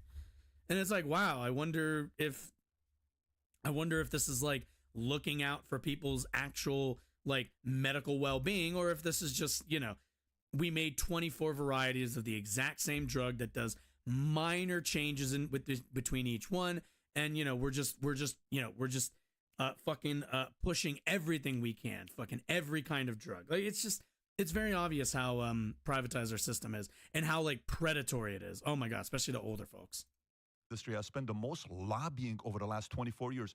I Yeah, no think you shit. and I may be on the same page with lobbyists. These guys are going around like getting massive paychecks, making all the money in the world, and they're imposing laws. I'm sorry to cut you off. Right now. What a great point, because I was just writing here, question marks. Why? Why the push? Why all this? Big Pharma is back. Just great example, because why is the left all the Also, these guys are capitalists. They should know this. It's because of demand. What they're doing is responding to demand. government pushing it so hard now?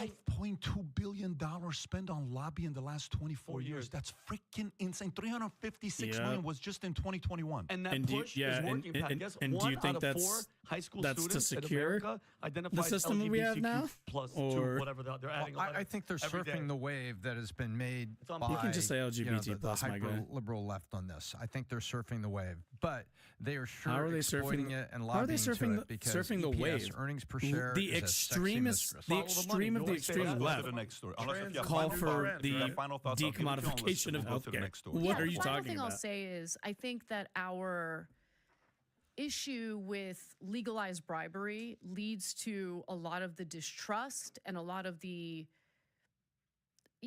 I'm not saying you're engaging in conspiracies, but there's a lot of conspiratorial thinking overall in the country right now, and I think it's mostly driven by the distrust that we have in our institutions. And I think that distrust really comes from the fact that we don't really have politicians just that a are bit. looking out For whatever reason, us this at is the only moment. like We have the trans issue is the only thing that they're suddenly really skeptical of capitalism. Like, oh wow, it's almost like this for-profit system like might not be the best system for healthcare. That's kind of weird. It's like, yeah, leftists have only been saying that, but their idea is like, well, the left supports trans people, so they want to see this. Like, no, I want people to get health care through paying their taxes. I want everybody to have access to afford to health care through their through taxes. That's what I want. I want it for everybody. I want universal health care. But those industries they don't spend that money to keep doing trans healthcare. They spend that money to make sure that they make money on everything else. On everything. That's the only thing they actually care about. Politicians who are they're literally investing in individual stocks after getting briefed in closed door briefings on various issues around the world and in the country. Then they turn around and they trade stocks based on that information. Nancy That's Pelosi. insider trading. Also you have money in politics. You have these corporations. You have these lobbyists padding the pockets, or the coffers, I should say, of these politicians.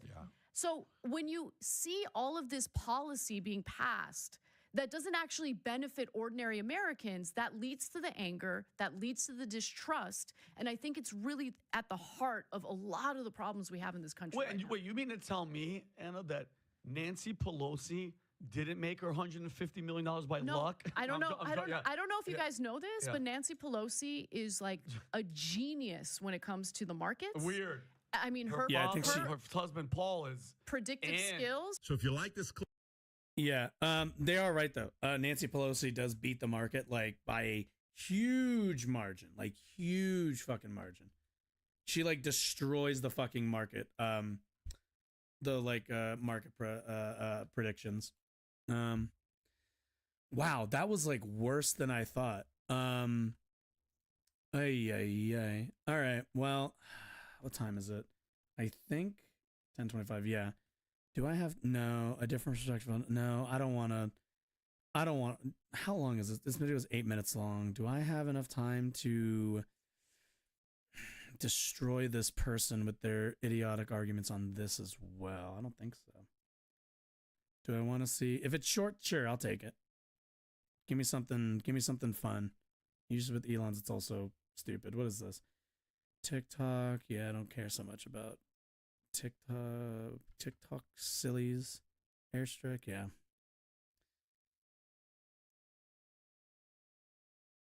As long as it's quick. Something fun. Yeah, let's go something fun. Something quick and fun. We'll do a last. I gotta open chat actually. My end. Oh, there it is.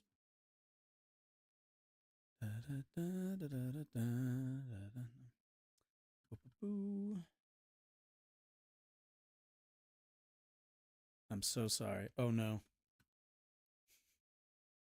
Let's see. Let me make sure. Oh dear. What is this?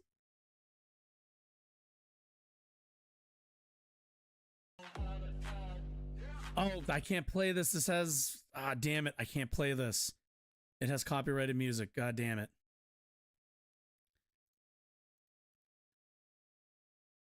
Really? You think so? He looks like a minion to me.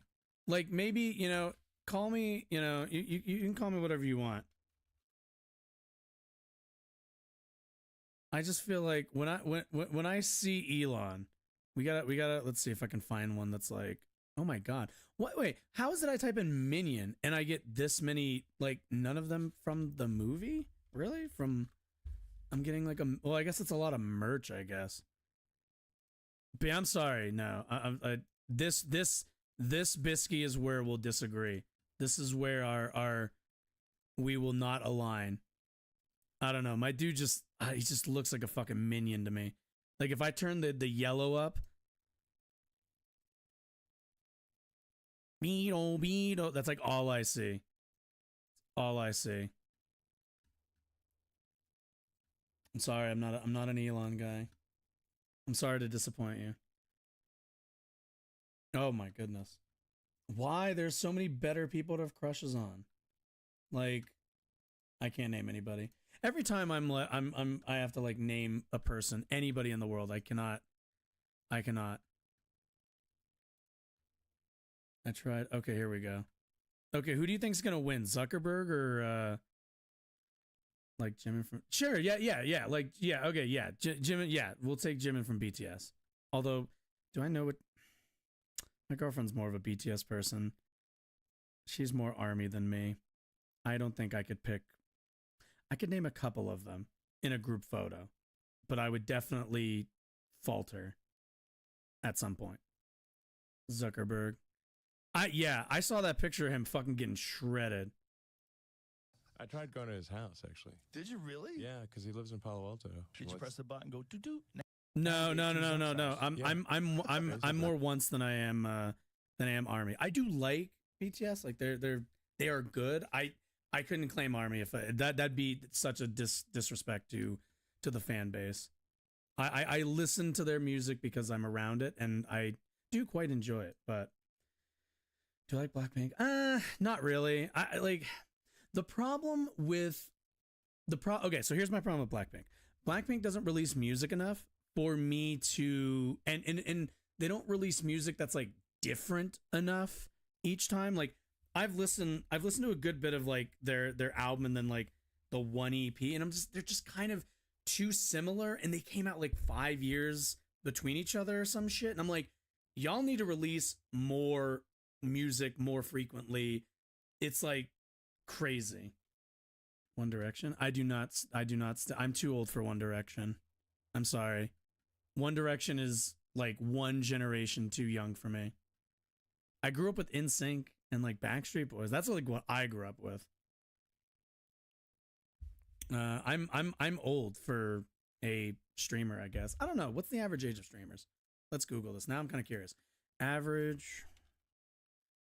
Now I'm kind of wondering. Age of let's say streamers maybe. 75% of Twitch users are under 35. Okay, that's me. Namely, the average Twitch viewer is 16 to 35. I'm within that bracket. Twitch streamer statistics reveal 41% of the age group of 16 to 24. Okay.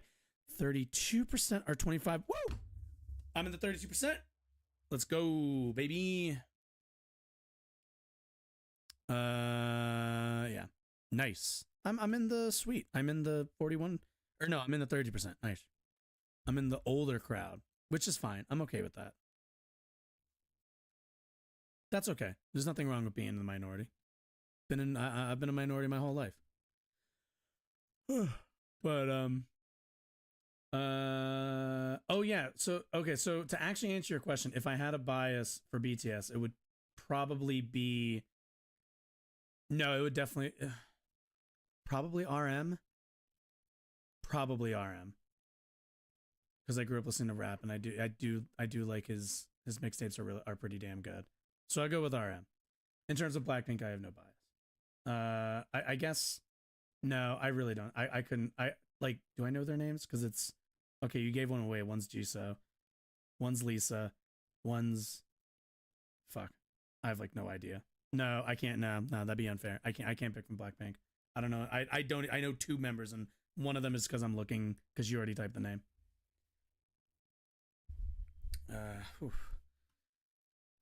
Anyway, let's see. Oh my god, don't. There's such better choices. There's such but don't fall for the minion look.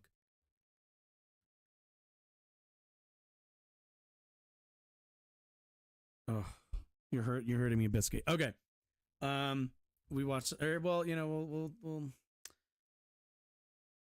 The fit. Oh wait, are you talking about the video? Okay, well, I'll reopen it to figure out what fit you're talking about.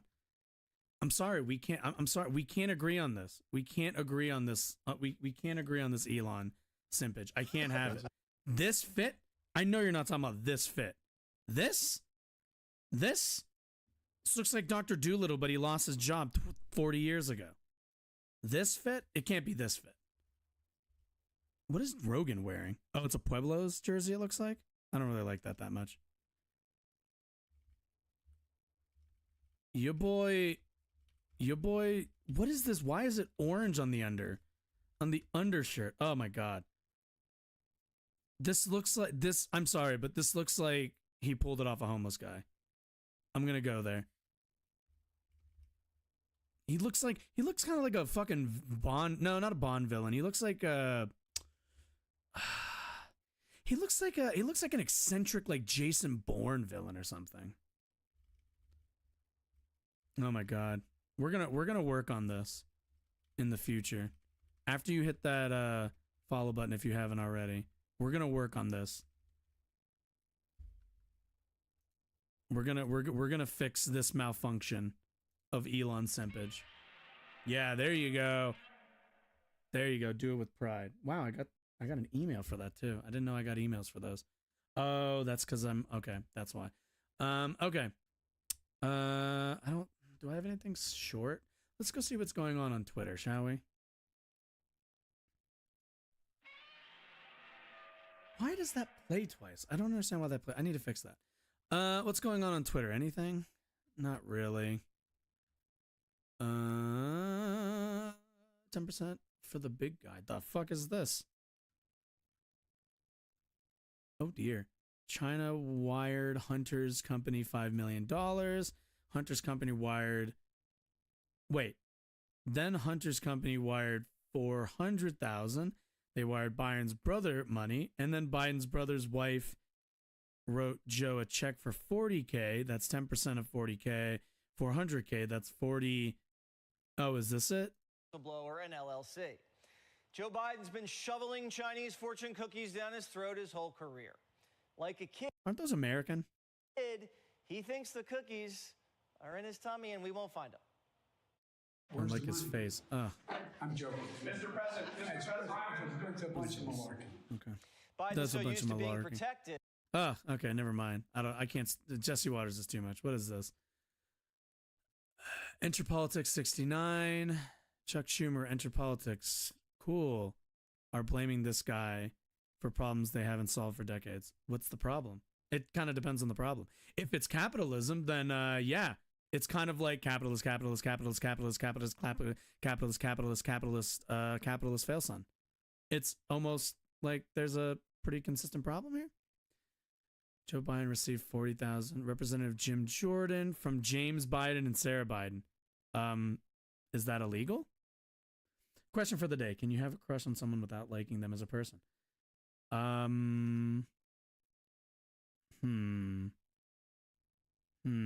Yes, that's called a toxic relationship. Yes, absolutely. That's called toxicity. Do not engage in it. Oh, is this why? Oh, yeah, let's see. From do we have, is there like a source for this? Yes, that is this is true. Your first instinct? Money. Republicans have not boxed them and turned. Oh, look what we. All right, let's see. He had. Wait, loan payment. Wait, he loaned her money and then she paid him back? Is that seriously their argument? That a bunch of money got shuffled around and Biden got paid back money he had already loaned to somebody? Wow. Crazy fucking story.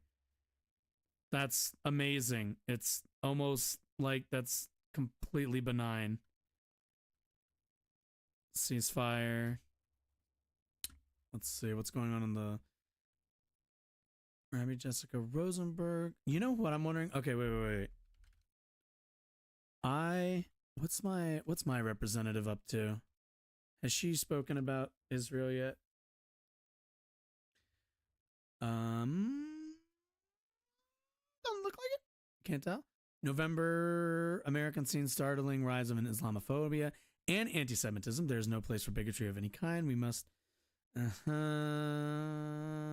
No doctor should have to call a lawyer. Whatever. Great news. VA is covering. Don't care. Speaker, extreme views. Yeah, we know. Man, she has been like, Speaker Johnson, don't care.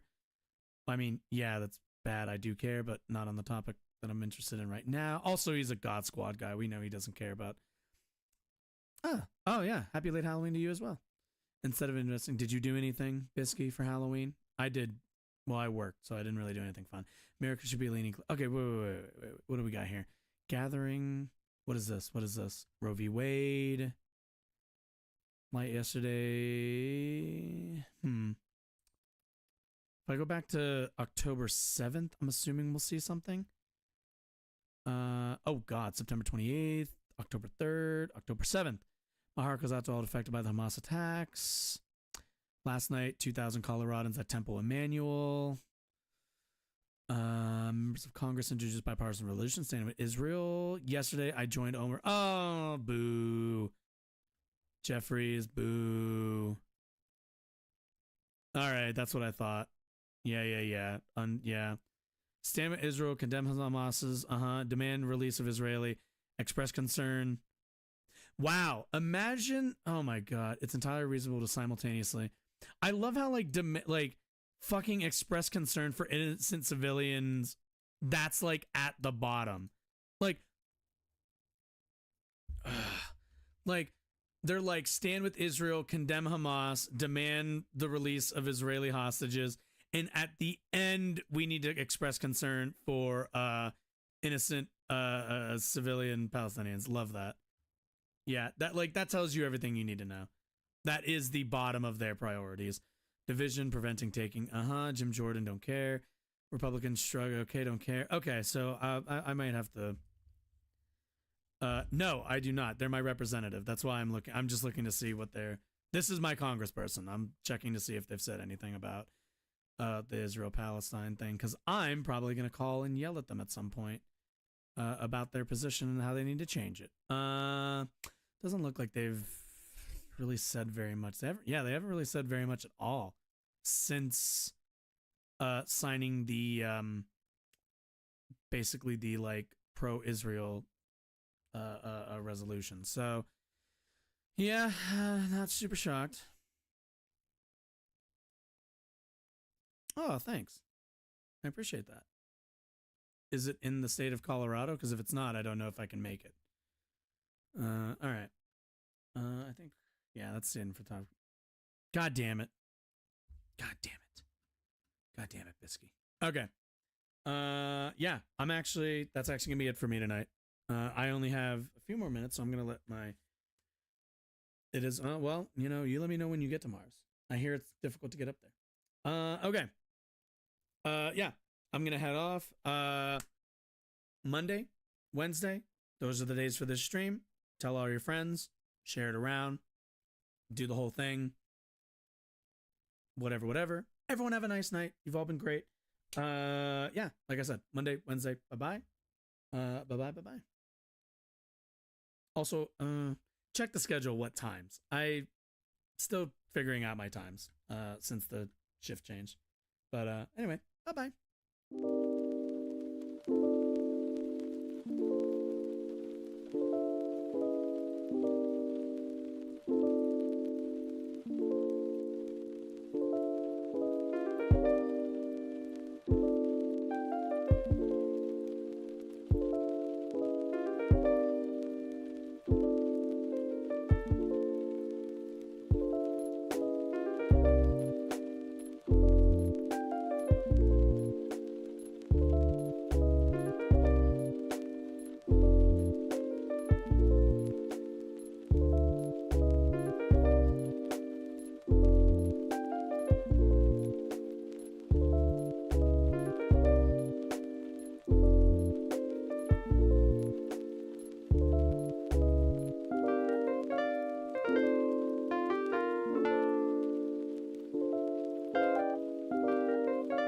you